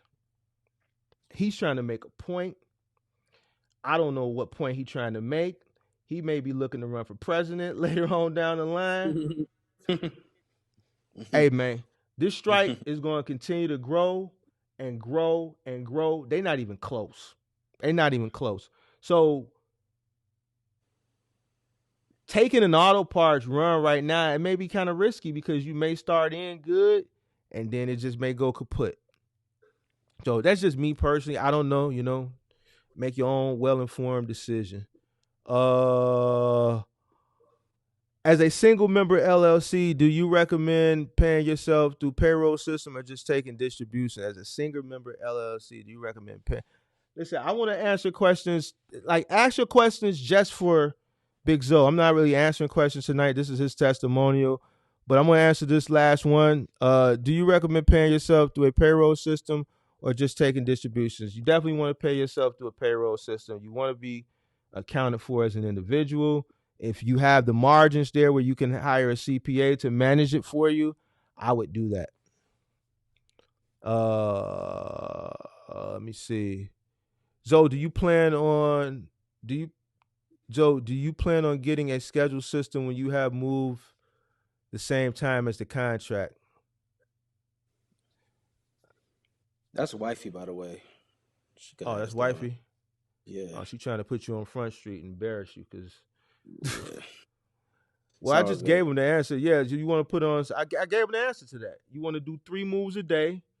You want to do a morning, an afternoon, and an evening, an 8 to 12. You want to get a second, a 1 to 3 arrival window, and then you want to get that evening one, a 5 to 7 arrival window. You don't want to do anything more than a 1 bedroom. And then while you doing your Staples run, you can either meet up with the crew for the afternoon move and the evening move. Have you reached out to any other 3PLs outside of Jersey? Well, I'm not in Jersey. I'm in North Carolina. I'm from Right. He there, moved but to North Carolina. Right. So have you reached yeah, out to any three other people? Yeah? yeah, I reached out to US Pack and just US Pack and Lasership, but US Pack I had a contract with them, but I didn't like it because I had to get up at 1:30 in the morning. And it was only trying to pay me like $115, so I didn't want to do it. And I was Okay. driving 200 miles, so nah, Okay. it was auto And what? parts, so And I didn't want and to do Lasership, you not ready to build out a fleet yet. That's the only way you're gonna really it. maximize with And you gotta have a Lasership. fleet with Lasership, Right. man. You got a fleet. They So told me you gotta have a fleet to come back next year. So I said, okay. yep. So we trying to get you to that point where you can go back to them. Let me see any more questions for Big Zo. Uh, did you answer that one? Mauricio said, "Squeeze everything out of these 304s. Good move, Mark. LOL. Got to squeeze everything out." No question for him, Mark, but he should look into Fluid Truck for a van in case the normal rental spots don't have a van. Yeah, you want to check into Fluid too. Fluid's a new company. I've never Yeah, I checked dealt into with them. I them. gotta check back into them. I gotta Yeah, check I'm back not into really familiar. I know who they are, but I've never done business with. It's one of those startup rental companies. Let me see. Make sure everybody's question. Was this an accident of financing the vehicle under your personal name by the lender, or was y'all intent to go this route and financing the van under your personal name? I had no choice. I had no choice. He was investing into me, so I couldn't use my personal credit because my personal credit was really bad at the time. Let me ask you this: Go ahead. was it ever a thought for him to still invest the money, but invest it under the business name and then he PG it? Did that ever come up in conversation or no? Um, it did. It did. And I'm trying to go back to remember why we didn't do it. I think it was something with my personal credit still. It didn't have nothing to do with your personal credit. That's why I said, did I it don't. come I up don't think. where you can buy it under the business and he Yeah. PG it? So the business was going to take the loan now, and he was going to personally guarantee it. He was going to co-sign for the business. I don't. You know what? We didn't even go that route. We didn't. I don't think we even went that route. But would I'm, that even be possible if I didn't have it? If I never had any business type of funding or credit before, would that even be possible to do that? then it has nothing to do. The business is going to need a personal guarantor anyway. Instead Oh, of okay, you, so it just would have been he him. was. He would have just co-signed for the business. I didn't know that was possible. That's crazy. I I didn't even know that was. mean, you would have to co-sign for the business. The business is not gonna. They just don't let businesses get stuff no more without somebody guaranteeing it. Those days are So you long saying that he gone. could have personally guaranteed it even if I couldn't do it? He just would have co-signed for the business. Oh, okay. We should have went that route then. It would have been better, but that's water under the bridge now. I just need to go ahead and just get him taken care of. Let me see. Let me see. Let me make sure I got everybody. Uh, uh, let me see. Let me see. I think. Let me see. Was this an accident? That's the same question. All right, let me scroll back down. Is it possible for the business to take over payments of a personal? I came in at the end of that combo. So just to repeat, it's just like a house, right? If if if you own a house, and let's say you own a house and then you marry a woman, right? And you marry this woman and y'all married and you want to put her on the house, you're gonna have to refinance that house in order to put her on the deed, right? You're gonna have to refinance it. You just can't go down there and do it. You're gonna have to refinance it to add her. So same thing with a vehicle. The brother-in-law owns it. In order to add the business to that is going to have to be refinanced. It's going to have to be a new loan, new application that is going to be able to put both parties on it. The only way he's going to be able to get from under that is to one just pay it off, and then at the end of the payoff, once you receive the title, once brother-in-law receives the title, just have him sell you the van for $1. Just have him sell you the van. Have him sell the business the van for $1. You could go the refinance route, but at this point, I would just let it ride out, man. I would just let it ride out.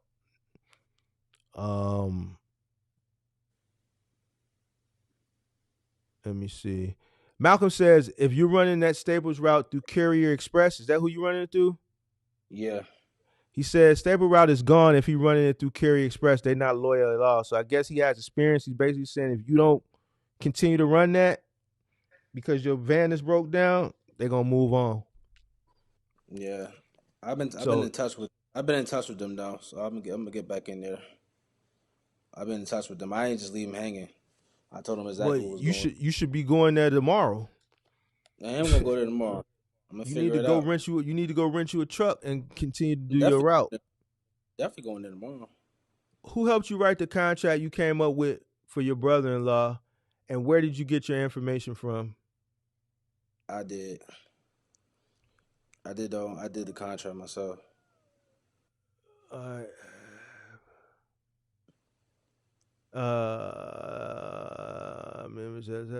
wife. I'm sorry. Have you thought about trying out to run your business back here in Newark, New Jersey? Nah, man, I can't go back to the trenches, man. I gotta stay where I'm at. Nah, man, I don't plan on moving back home. Can't do it. Hold on, somebody put a super chat in there. I didn't see it. Any maintenance on it? 6 foot. Let me see. Yeah, I see that. Live chat, messages. All right, so any maintenance on the 16-foot rental? Just kidding. Great way to turn no money to slow money into the van is back. Yeah, he's basically saying, yeah, the 16-footer is a good way to go. Let me see. Stay well.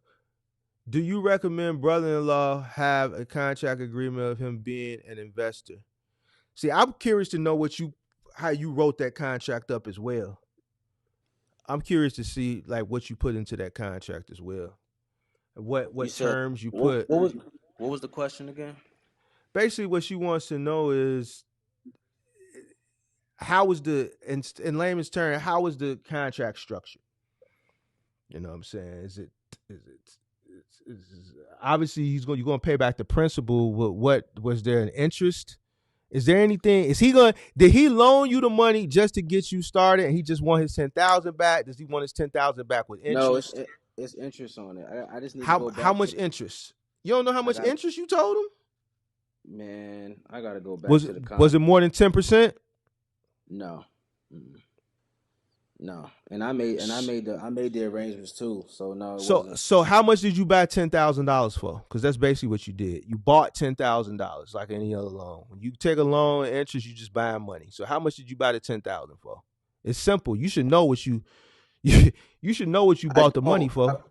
I don't, not right now, but I have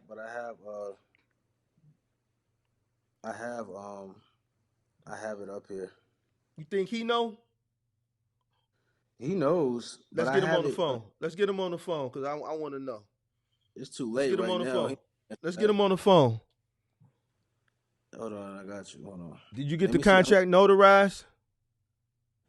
No, we just signed off on it. But you've been paying him? Yeah, I've been paying him every single month. No lie, every single month. Hold on, let me go back. I think it's on this. 1 second. What's the best contractual agreement, legal document for an investor partner who wants to invest, partner up your business? He gets the first. Your question is kind of long, but if you want contracts, the best thing to do is get a subscription with Rocket Lawyer. That's why I've been getting all my contracts from years. I have Rocket Lawyer. That's who I do contracts with. Yeah. So. But I didn't do the contract with him on it, but I be doing it with my moving customers. You can't get brother-in-law on the phone? Man, I don't want to call him right now, bro. I ain't gonna hold you. He might be asleep. All right, man. Forget it. But you know what though? You supposed to know that though. You supposed to know that, man. You supposed to know. You don't even know what you paying back. Not at the moment, I don't. How you don't know what's something that you made up to pay back? You should know what that is because you should be aggressively trying to pay it off so you could decrease the interest. I'm gonna find it. Give me 1 second. I'm gonna find this joint, man. Do you run any gig apps with your van? Amazon Flex. What's the other one? A little bit of Dispatch. I don't like Dispatch though, but not a lot because I do moving and moving. I just do a lot of moving. So moving, I was doing it, but now I just do moving.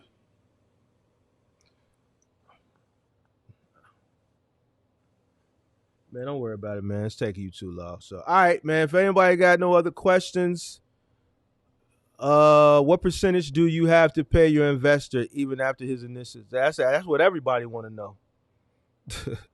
That's what everybody want to know. I gotta find this, boy. I'm gonna find it. Man, you supposed to know that. I know, man. You wrote it. I know. I know, man. I know. Who is Barbie? Is that your sister-in-law? Who? She said, I do. Who is that? You said you got people watching, right? Barbie M? I don't know who Barbie M is. They got that's not a good name. I don't know. Oh, Barbie M says she do. I do. Oh, no. Barbie M. I don't know. It could be a troll, though. I don't know who it is. If they ain't saying who they are, I don't know. The only one that's in here right now that just said something was marked by Mo. That's wifey. Oh, okay. All right. Well, yeah, you supposed to know that, so. All right, well, don't worry about it, man. It's taking you too long, man. So if nobody got no other questions, I'm concerned brother-in-law will get perpetuity forever. That's why I asked him early, you know what I'm saying? Like, you know, is it some perpetuity in this? Like, I'm just,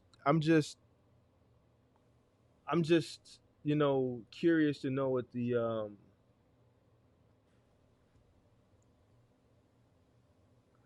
Hold on, man. I swear to God, I'm gonna find it. I got other stuff in here. 1 second. Man, I can't find it right now. Now he ain't gonna get perpetuity. I think he eventually he gonna pay him off. You know what I'm saying? I believe he gonna pay it off. Now he may have perpetuity as far as the van is concerned if he don't take care of the business as far as switching it over. I'm from LA and I'm going to take over my stepdad's bobtail truck, and I have 2 contracts with Best Buy and Home Depot. What do you suggest for a starter? Stepdad's bobtail truck. I have 2 contracts with Best Buy and Home Depot. If you only got 1 truck, you only gonna be able to run 1 contract. 5-star said, keep you in this circle until we get this answer. Everybody want to know this answer. The room is holding firm. We was up to like 130 people at one point. We like around about 100 people now between Instagram and, not Instagram, but YouTube and Facebook. But these 100 people that's in here, they really want to know what this contract is like. The other 30 people that left, they really weren't concerned. I had a two-man. I had 2 van with them. 1 broke down, ran both routes off 1 van for a week, and they still slid someone else in there on the other one. So Malcolm says he was running staples for that company, and he was off for a week, and they slid somebody else in there. So I mean, I told you they was gonna do it. They always got people coming. I'm not gonna be out for a week though, man. I ain't gonna be out for no week. I ain't worried about losing that contract, man. Trust me. You should be. I'm gonna be back in there tomorrow. Man, forget, man. Where is this contract at, man? I'm not gonna lie. We signed up for it and everything. I'm just trying to. Did you write it up on Rocket Lawyer? No, I wasn't using Rocket Lawyer at the time. No, but I'm trying to go back into our emails because I know it's in here. Why don't you just search his email? What's his name? Just search his name, and then all your emails should pop up. The only thing that's popping up right now is the transactions that we going through my bank. Hold on, let me go to my sent. Not to be the dead horse, is there a long enough positive cash flow for a business loan to get van under business and possibly pay brother-in-law back? Too risky. Not to beat the horse, is there long enough positive cash flow? From what I've seen, there is. Just this past month, he made $19,000, and from what he told me, it's about $7,500 that's unaccounted for. So if he wanted to take 5,000 of that 7,500 and leave 2,500 cash flow, he could have did that. Yeah, you could have took 5,000 of that and gave it to brother-in-law. I would aggressively like, this was the month you should have got brother-in-law out the way. But see, where did the money go? Too many Apple Pays. Too many. Who is Big Russ? You know Big Russ? Is that your people? What is he saying? Do you know Big Russ? It's people that's watching, but I don't. What did he say? Big Russ says a 4.2% interest rate. Do you know a Big Russ? I don't. I don't know. Big Russ says at 4.2. They gotta say their real names because I don't know who that is.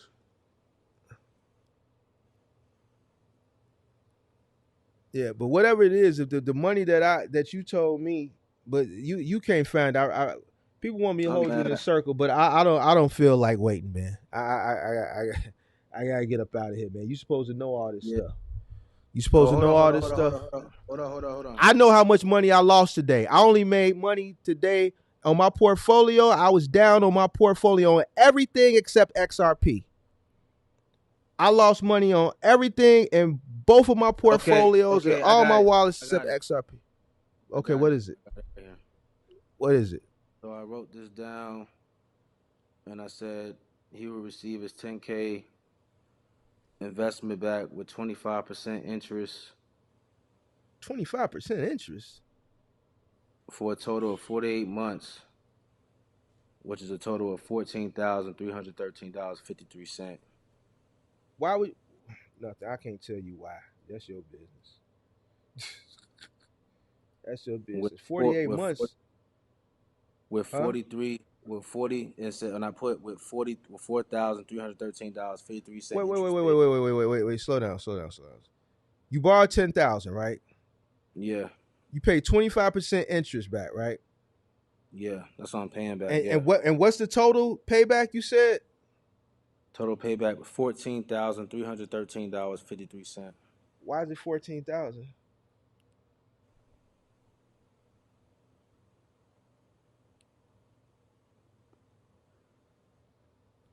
Total says total monthly payments. Right, check this out. You borrowed 10,000.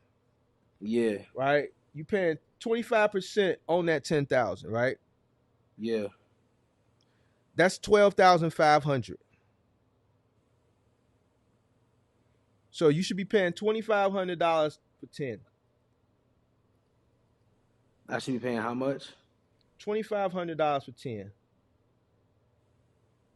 Okay. So why did I put 14? I don't know what I was thinking back then, man. I don't know what I was thinking. So I got the math all wrong. Yeah, I mean, it's easy math. 10,000, you just look at it 10%. You divide 10 by 4. 25 times 25. How did I come up with 14,000? So I'm like, what? Mistakes. 25 times 4 is 100. So 2,500 times 4 is 10,000. 25% of 10 is 2,500. So 25% on top of 10 is 2,500. So are you paying the interest monthly, or how are you doing it? Or you just looked at it like a fixed loan of 25% and you borrowing 10,000. Okay, well, if you're looking at it like that, then it should only be two. No. Well, you did like what?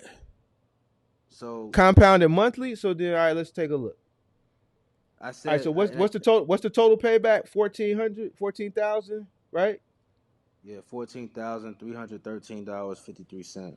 $313.53 divided by, you saying you paying $400 a month, even, right? Well, on this contract it says $397.60.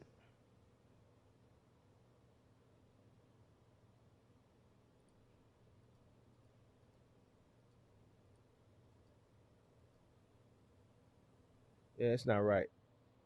It ain't I don't know what you got going on. Yeah, I don't know what you got going on, bro. Me, if that would have been me, it's just like this.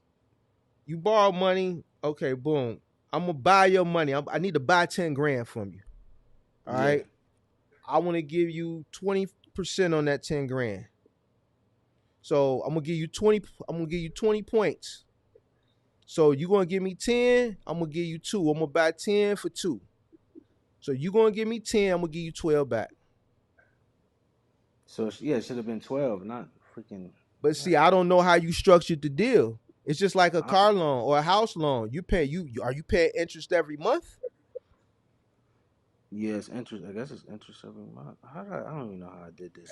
I don't know how you did. I'm asking you. I gotta go back and do this again. Man, you gotta get it together, man. You don't even know what you're paying. You paying so basically you paying $397, right? 6. Yeah. $397.60. Yeah. For 48 months, you said, right? That's 4 years. Yeah. That's $19,084. That's $19,084.80. Yeah, I don't know how I did this. So at $397 and some change for 48 months, that's $19,000. That goes back to what I was saying when you was talking about your numbers, just not adding up. If you borrowed 10 and you're paying back 19, that's more than 25%. That's double. That's 100%.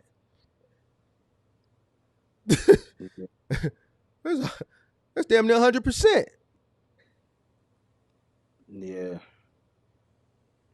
Because I'm paying $400 a month, really. You know what I'm saying? And it's crazy. This is what I draw it up. This is crazy. See, that's what I'm saying. What you saying? You draw it up. You said 25%, right? Then you said $397 for 48 months, right? So you said 25%. Then you said $397. So 25% fixed. You borrowing 10 with 25 points. Let's just make it simple. Let's say we the mob. All right, you come to me. You say, Mark, I need 10 grand. I said, I'm gonna charge you 25 points. So basically, I'm gonna give you 10. You're buying $10,000 from me for $2,500. So I'm gonna give you 10. You're gonna give me back 20. You're gonna give me back 12.5. Now, if you're doing compounded interest, that's different. You're paying interest on top of that principal every single month. But what you said, you're paying 25% at $397 for 48 months. $397 for 48 months is like 90%, damn near 100%, 90% pretty much. Because the math is easy. You're borrowing 10,000. So 20,000 is 100 points. That's 100%. Yeah. This is double, right? So 19 is 90%. Yeah, I don't know what. And you've been paying him this. You just gonna pay him this $397 for 4 years? Heck no. Yeah, you need to figure that out. What wifey at, man? Wifey done got real quiet in the chit chat. She probably on the phone with sis. Wake brother-in-law up. What wifey at? I don't see her no more. I gotta get on her too. She gotta come stand in this circle too. What wifey? No, I ain't gonna do that. Man. I ain't gonna do that, man. I saw how you looked at the screen, man. I ain't gonna do that, man. What is the value of the vet? Nah, ain't none of my business. That's your business. But at the end of the day, that's crazy, though. That's crazy. Yeah, I'm gonna fix that tomorrow. Don't worry about it. Yeah, I don't know if you can. You signed off on it? Yeah, we signed off on it, but we can just do it again. He ain't that type of person. Trust me. Not the type. What you gonna go to and say? Hey, man, I messed up. I'm gonna be real. That's like we being real right here, right? What if he be like, nah, man, this the terms, man. This business. We'll cross that bridge when we get there, but I know him. I don't think he'll do that. Hey, you saw how he looked at the screens up, Chuck? I said, all right, let me leave that alone. I'm already getting texts right now talking about we need to talk. Whoever people texting me now.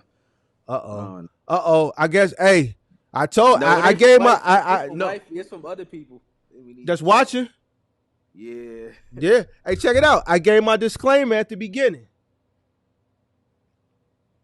You know, good, listen. Learn a lot. Hey, business is business, man. It So is, man.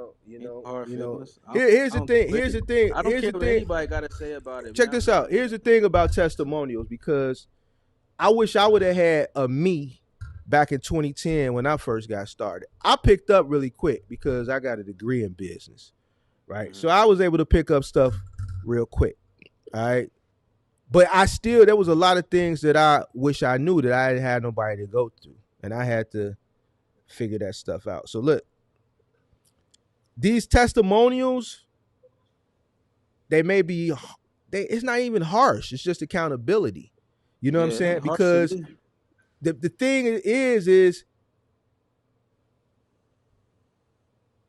if you don't take care of your business the right way, ain't nobody else going to do it for you. Ain't nobody else interested in looking into your books and running your business because it's not their business, right? So, you got to have accountability in order for you to turn things around. Sometimes you got to have these harsh lessons in order to ultimately get things in order, right? So, I don't know what text you getting, but like some of these numbers and stuff, you're supposed to know this. Yeah. Like I could tell you my career average profit margin, my whole business career. I know how much money I lost today. I know how much money I made today. I'm looking at things 4-5 times a day. I have to know what's coming in. I have to know what's going out every day because I got different streams of revenue, different portfolios. I need to know where I'm making money at. I need to know where I'm losing money at. I need to know if I'm up for the day. I need to know if I'm down for the day. Yesterday I was up 5%. Today I made so much money in one asset that it covered for my losses. And I'm still up 1% on the day. This is every day. Every day. And every day I invest 25% of my income back into other assets. 25% of my income every day goes right back out. Every day. I got it set up automatically.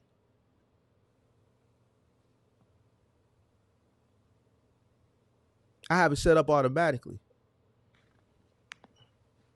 Yeah. So your numbers, and it goes back to scale. You say you want to scale, right? You're never going to be able to scale if you don't know what's coming in and going out. How you think I got the 15 trucks by knowing what was coming in and knowing what was going out? I knew what was going out, and I minimized what was going out because I knew I wanted this to grow. I scaled in a year, 15 trucks. I was buying a truck every 2 months. Then I started buying 2. Do you think I was able to accomplish that not knowing what was coming in? Or misappropriating funds? Nah. No. You got to know these things, man. You have to know these things.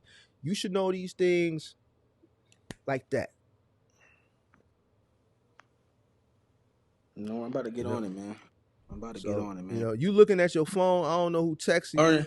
It's probably Big Russ. Man. It's probably Big Russ. Who's that, Big Russ? I don't know. Big Russ said need to revise the contract.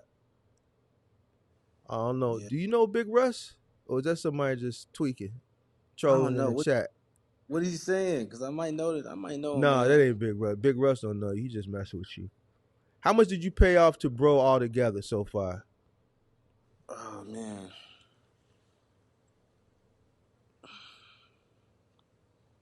When I started in April. Shoot, all together. Go back.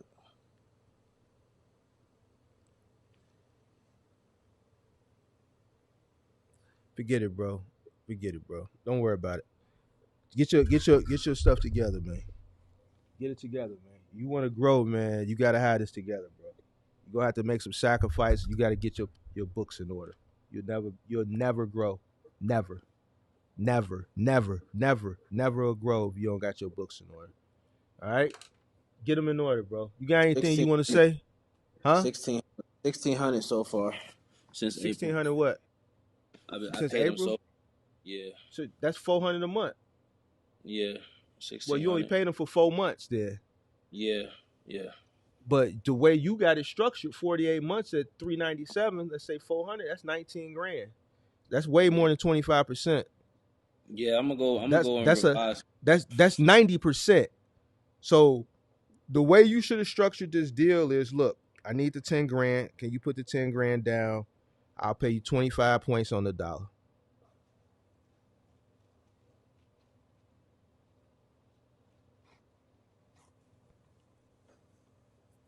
So 25 points on the dollar. What's that? 12.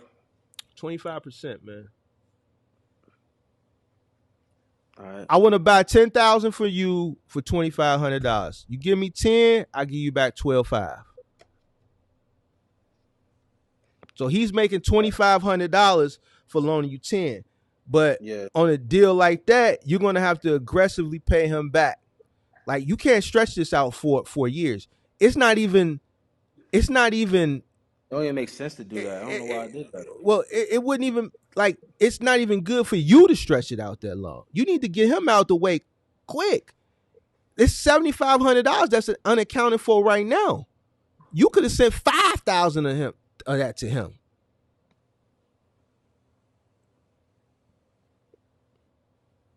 You see what I'm saying?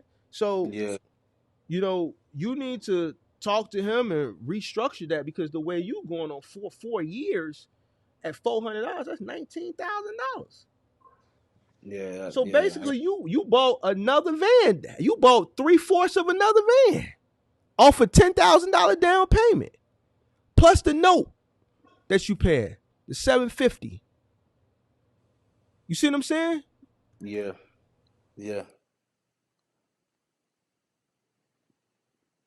Lesson learned. Let me get on it. So it's a lot of things you need to work on, man. We're gonna bring you back next season, man. We're gonna bring you back next season. I'm gonna be following up with you tomorrow about this stuff. I'm about to get on. DM me, man. DM me. You need to get on your business, man. You need to get on your business, man. You got anything you want to say? Wifey in the chat, man. She talking about, man, I should go harder on you. She said go harder on me. She about to be going hard when I get off this joint. Knowing her anyway, and whoever else watching. I got a lot of influence, so people watching me, they're gonna be holding me accountable. I've been getting mad. You saying people texting you, they ain't saying nothing in the chat, but I want to know what they texting me directly right now. What they saying? They said, man, this dude, who is this dude? They tripping. That's what I tripping. They say I'm tripping or you tripping? No, I'm tripping. I'm tripping. Yeah, so you gotta get on your stuff, like all type of stuff. I get held accountable pretty high, so I gotta. Yeah, you need to, you need to step it up, bro. You ain't gonna never scale at that, bro. Straight up. Like, even with the whole van talking about they gonna hold, man, ain't nobody gonna hold nothing for you, man. If it's a dog in there like me, I'm taking it. I don't care about your kids. I don't care about nothing. It's about me, my business, my employees. You watch all my lives. You see from my audience versus these other content creators' audiences, my audience is wolves. I only want wolves watching me. I train and I coach people to be wolves. It's business. It's not personal. You thinking something in business is going to be waiting on you for to get back, you sadly mistaken, because there's going to be a person like me in there that's going to take advantage of your downfall. How you think I came up in the moving business so quick? I came in the moving business during the housing market crash. So people's misfortunes was my upcoming. People were losing. All those moves we was doing in 2010, 2011 were all foreclosures. I had a woman fall into my arms crying after we moved the last item in. We moved her from a downtown Chicago high-rise on the penthouse floor to a 4-story walk-up on top of a corner liquor store. When we moved that last item in, listen what I said. I'm in Chicago. A downtown high-rise. I think his phone probably got hot. From the penthouse to a 4-story walk-up on top of a liquor store. The last item we brought in, the lady fell into my arms crying. I feel bad for these people, but people's misfortune was my come up. You know what I'm saying? It's business. It's not personal. You can't think anything is going to be on hold for you when you get back. This is why you have cash flow. This is why you have cash flow. If you have a dedicated route, it's dedicated. You have a commitment. They don't care about your shortcomings or your truck. Get another truck. It's dedicated. If you can't get it, we got a bunch of people waiting to get in here. Freight is already slow enough. So I'm going to give Big Zoe about another minute or two to come back in here. His phone probably got hot, or his iPad, or whatever he's streaming on. I'm going to give him another minute to come back. While I'm waiting, I'll take a few questions. If he's not back in the first 2 or 3 minutes, then I'm going to go ahead and end the live, man. I'm going to go ahead and end the live, man. And, man, I don't, you know, this is the biggest thing that I come across on these testimonials. And a lot of people get a lot of information from them. But people ain't teaching y'all this. Ain't nobody teaching this. When I watch other people and I listen to other people and I look at these clowns on Instagram, all they telling people is to tap in, hit the link, buy this Amazon, this, and you got this guy. It died. Yeah, bro. I figured. So yeah, man, get your stuff in order, bro. Get it in order, man. Because I had a long conversation with you a week ago. For I talked to you while I was at the gym for free for an hour. It was people walking up to me in the gym like, man, I watch you on YouTube. I'm talking to people in the gym walking up to me, talking to you, and trying to get a workout. I didn't charge you for that. You didn't. I gave you the consultation for the loan.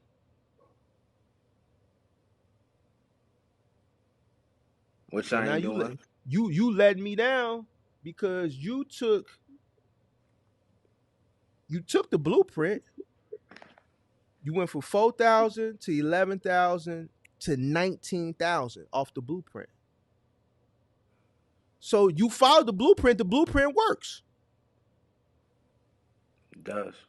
But these live streams that I've been doing for the past month, where I talked about personal expenses, where I talked about lifestyle, like your personal living, like either you're going to have to make more money and decrease your cost of living. You made more money, but this is what you did. You made more money, and as you made more money, you increase your lifestyle.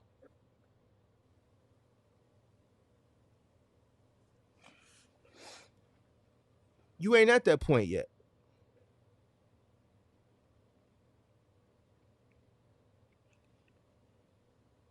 You ain't at that point. Your lifestyle, you got to grow. You got to grow. Yeah. You know, if I can live at the crib,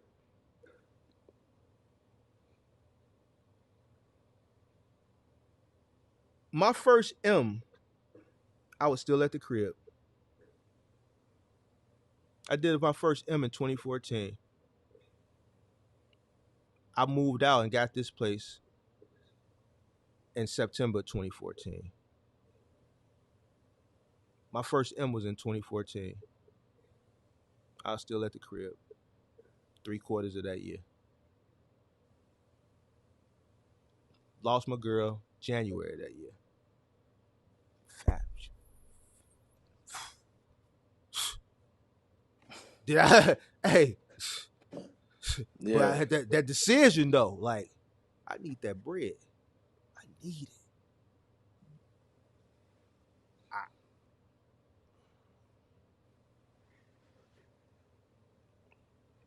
Hey, yo. And guess what? I'm 43. Listen, I'm 43. No kids, not married. You know what I was doing in my 30s? Working, scaling. So where did the sacrifice come in at for me? You can't make that sacrifice. You already done made a decision to have a family. But where did my sacrifice come in at? The family All ain't right. staying at the So, crib. all right. So that was the cost that it cost for me to get to where I'm at, right? So boom, you already got a family. You're gonna have to spend a lot more time, right? You have to work hard. You're working hard. It's obvious. You're following the blueprint. In order to follow the blueprint, that comes with hard work, right? Mm-hmm. But you're not following the other blueprints that I set out as far as the sacrifice, as far as your lifestyle. Your lifestyle can't scale right now with the money. You should be trying to find ways to even furthermore decrease your lifestyle, your living expenses.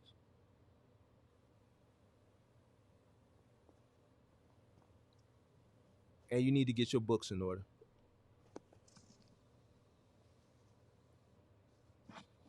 So That's a fact. You know, what can I help? What can I do to help Big Zo stay 10 toes? Who said that? It must be your wife, Mark by Mo. Yeah. 5-star already told her to take over the administrative side of the business.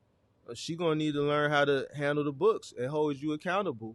I mean, if she's your wife, and I'm not gonna get too much into your personal business because I saw how you looked up at the camera before. But if she's at home,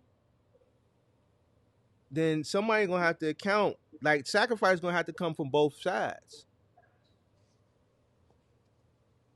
If this is the only source of income y'all got coming in, right? Yeah. So then you really need to buckle down. You don't have the luxury of staying at home. You started a family already. So you're going to have to spend more time working, less time home, but you're going to have to appropriate those funds correctly because things happen like this right here we have it right now. The truck breaking down, the van breaking down.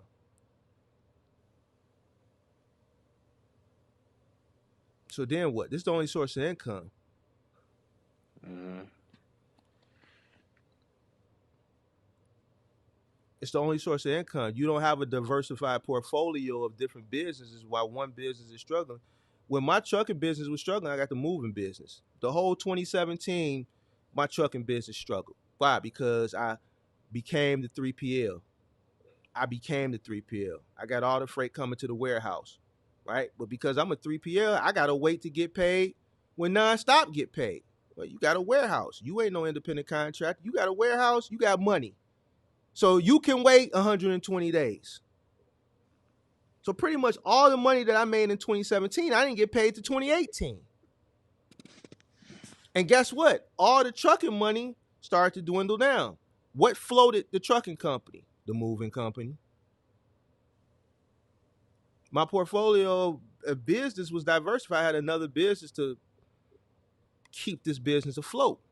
And then after that business was keeping that business afloat, when the wintertime came around, it really became tight. Like, I've had ups and downs of businesses too. Like, my business just ain't just right. Because if it was, I wouldn't be able to sit here to tell people what to do to get them out of the jams because I've been in those jams before.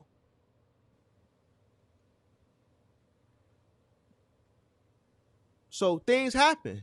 You got to be prepared for it. And, the best way to be prepared is to have capital, which means you can't misappropriate the capital. You have to hold account for the capital. So, pay yourself a little, enough to take care of your family and your kids, and that's it. Everything else should be in a business. That's a fact. You got any questions for me before we get out of here? Yeah, but I wanted to ask you offline though. It's about the other thing we were talking about. I want to ask you offline. This for like 5 minutes. It's 5 more minutes. But everything else, I'm good. I got held accountable tonight, and So your wife she gonna have to step up and take care of them books. She gonna have to take care of them books. Y'all gonna have to work as a team.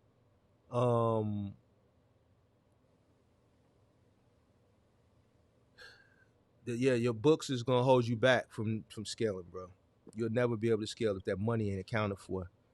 Like it's not gonna happen, bro. I don't even know what else to tell you. I done told you in a few different ways. So if you ain't got no questions, then everybody in the chat, man, we had 130 people tonight. We still holding on to about 100 people. So everybody was, just step it up, bro.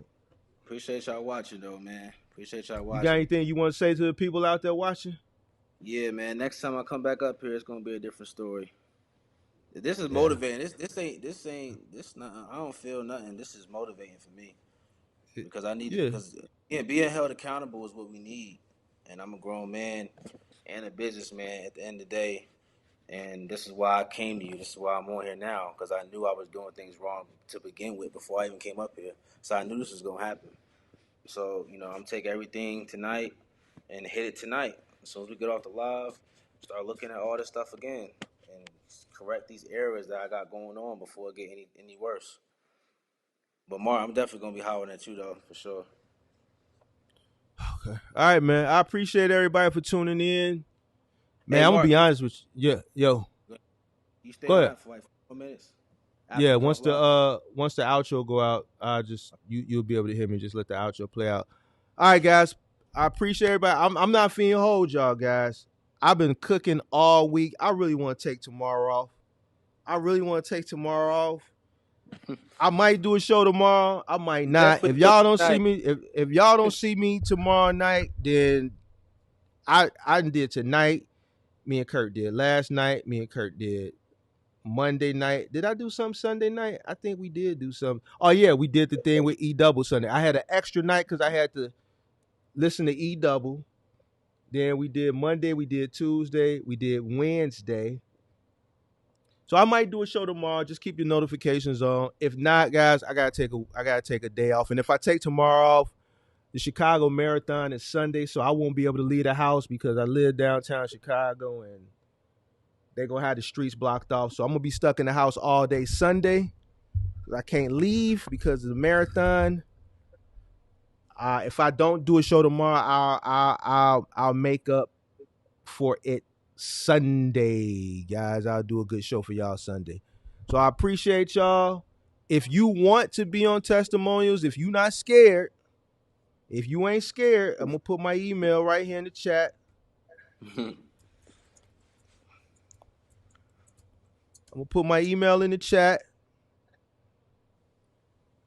I'm gonna pin it to the top. Matter of fact, I know we gotta get Interstate Screw. There's a few more people that's been in my email. We gotta get a few more people. So man, yeah, if you want to come up, just go ahead and jump in line. Email me at mark@thementormark.com and we'll schedule you to come on up. All right.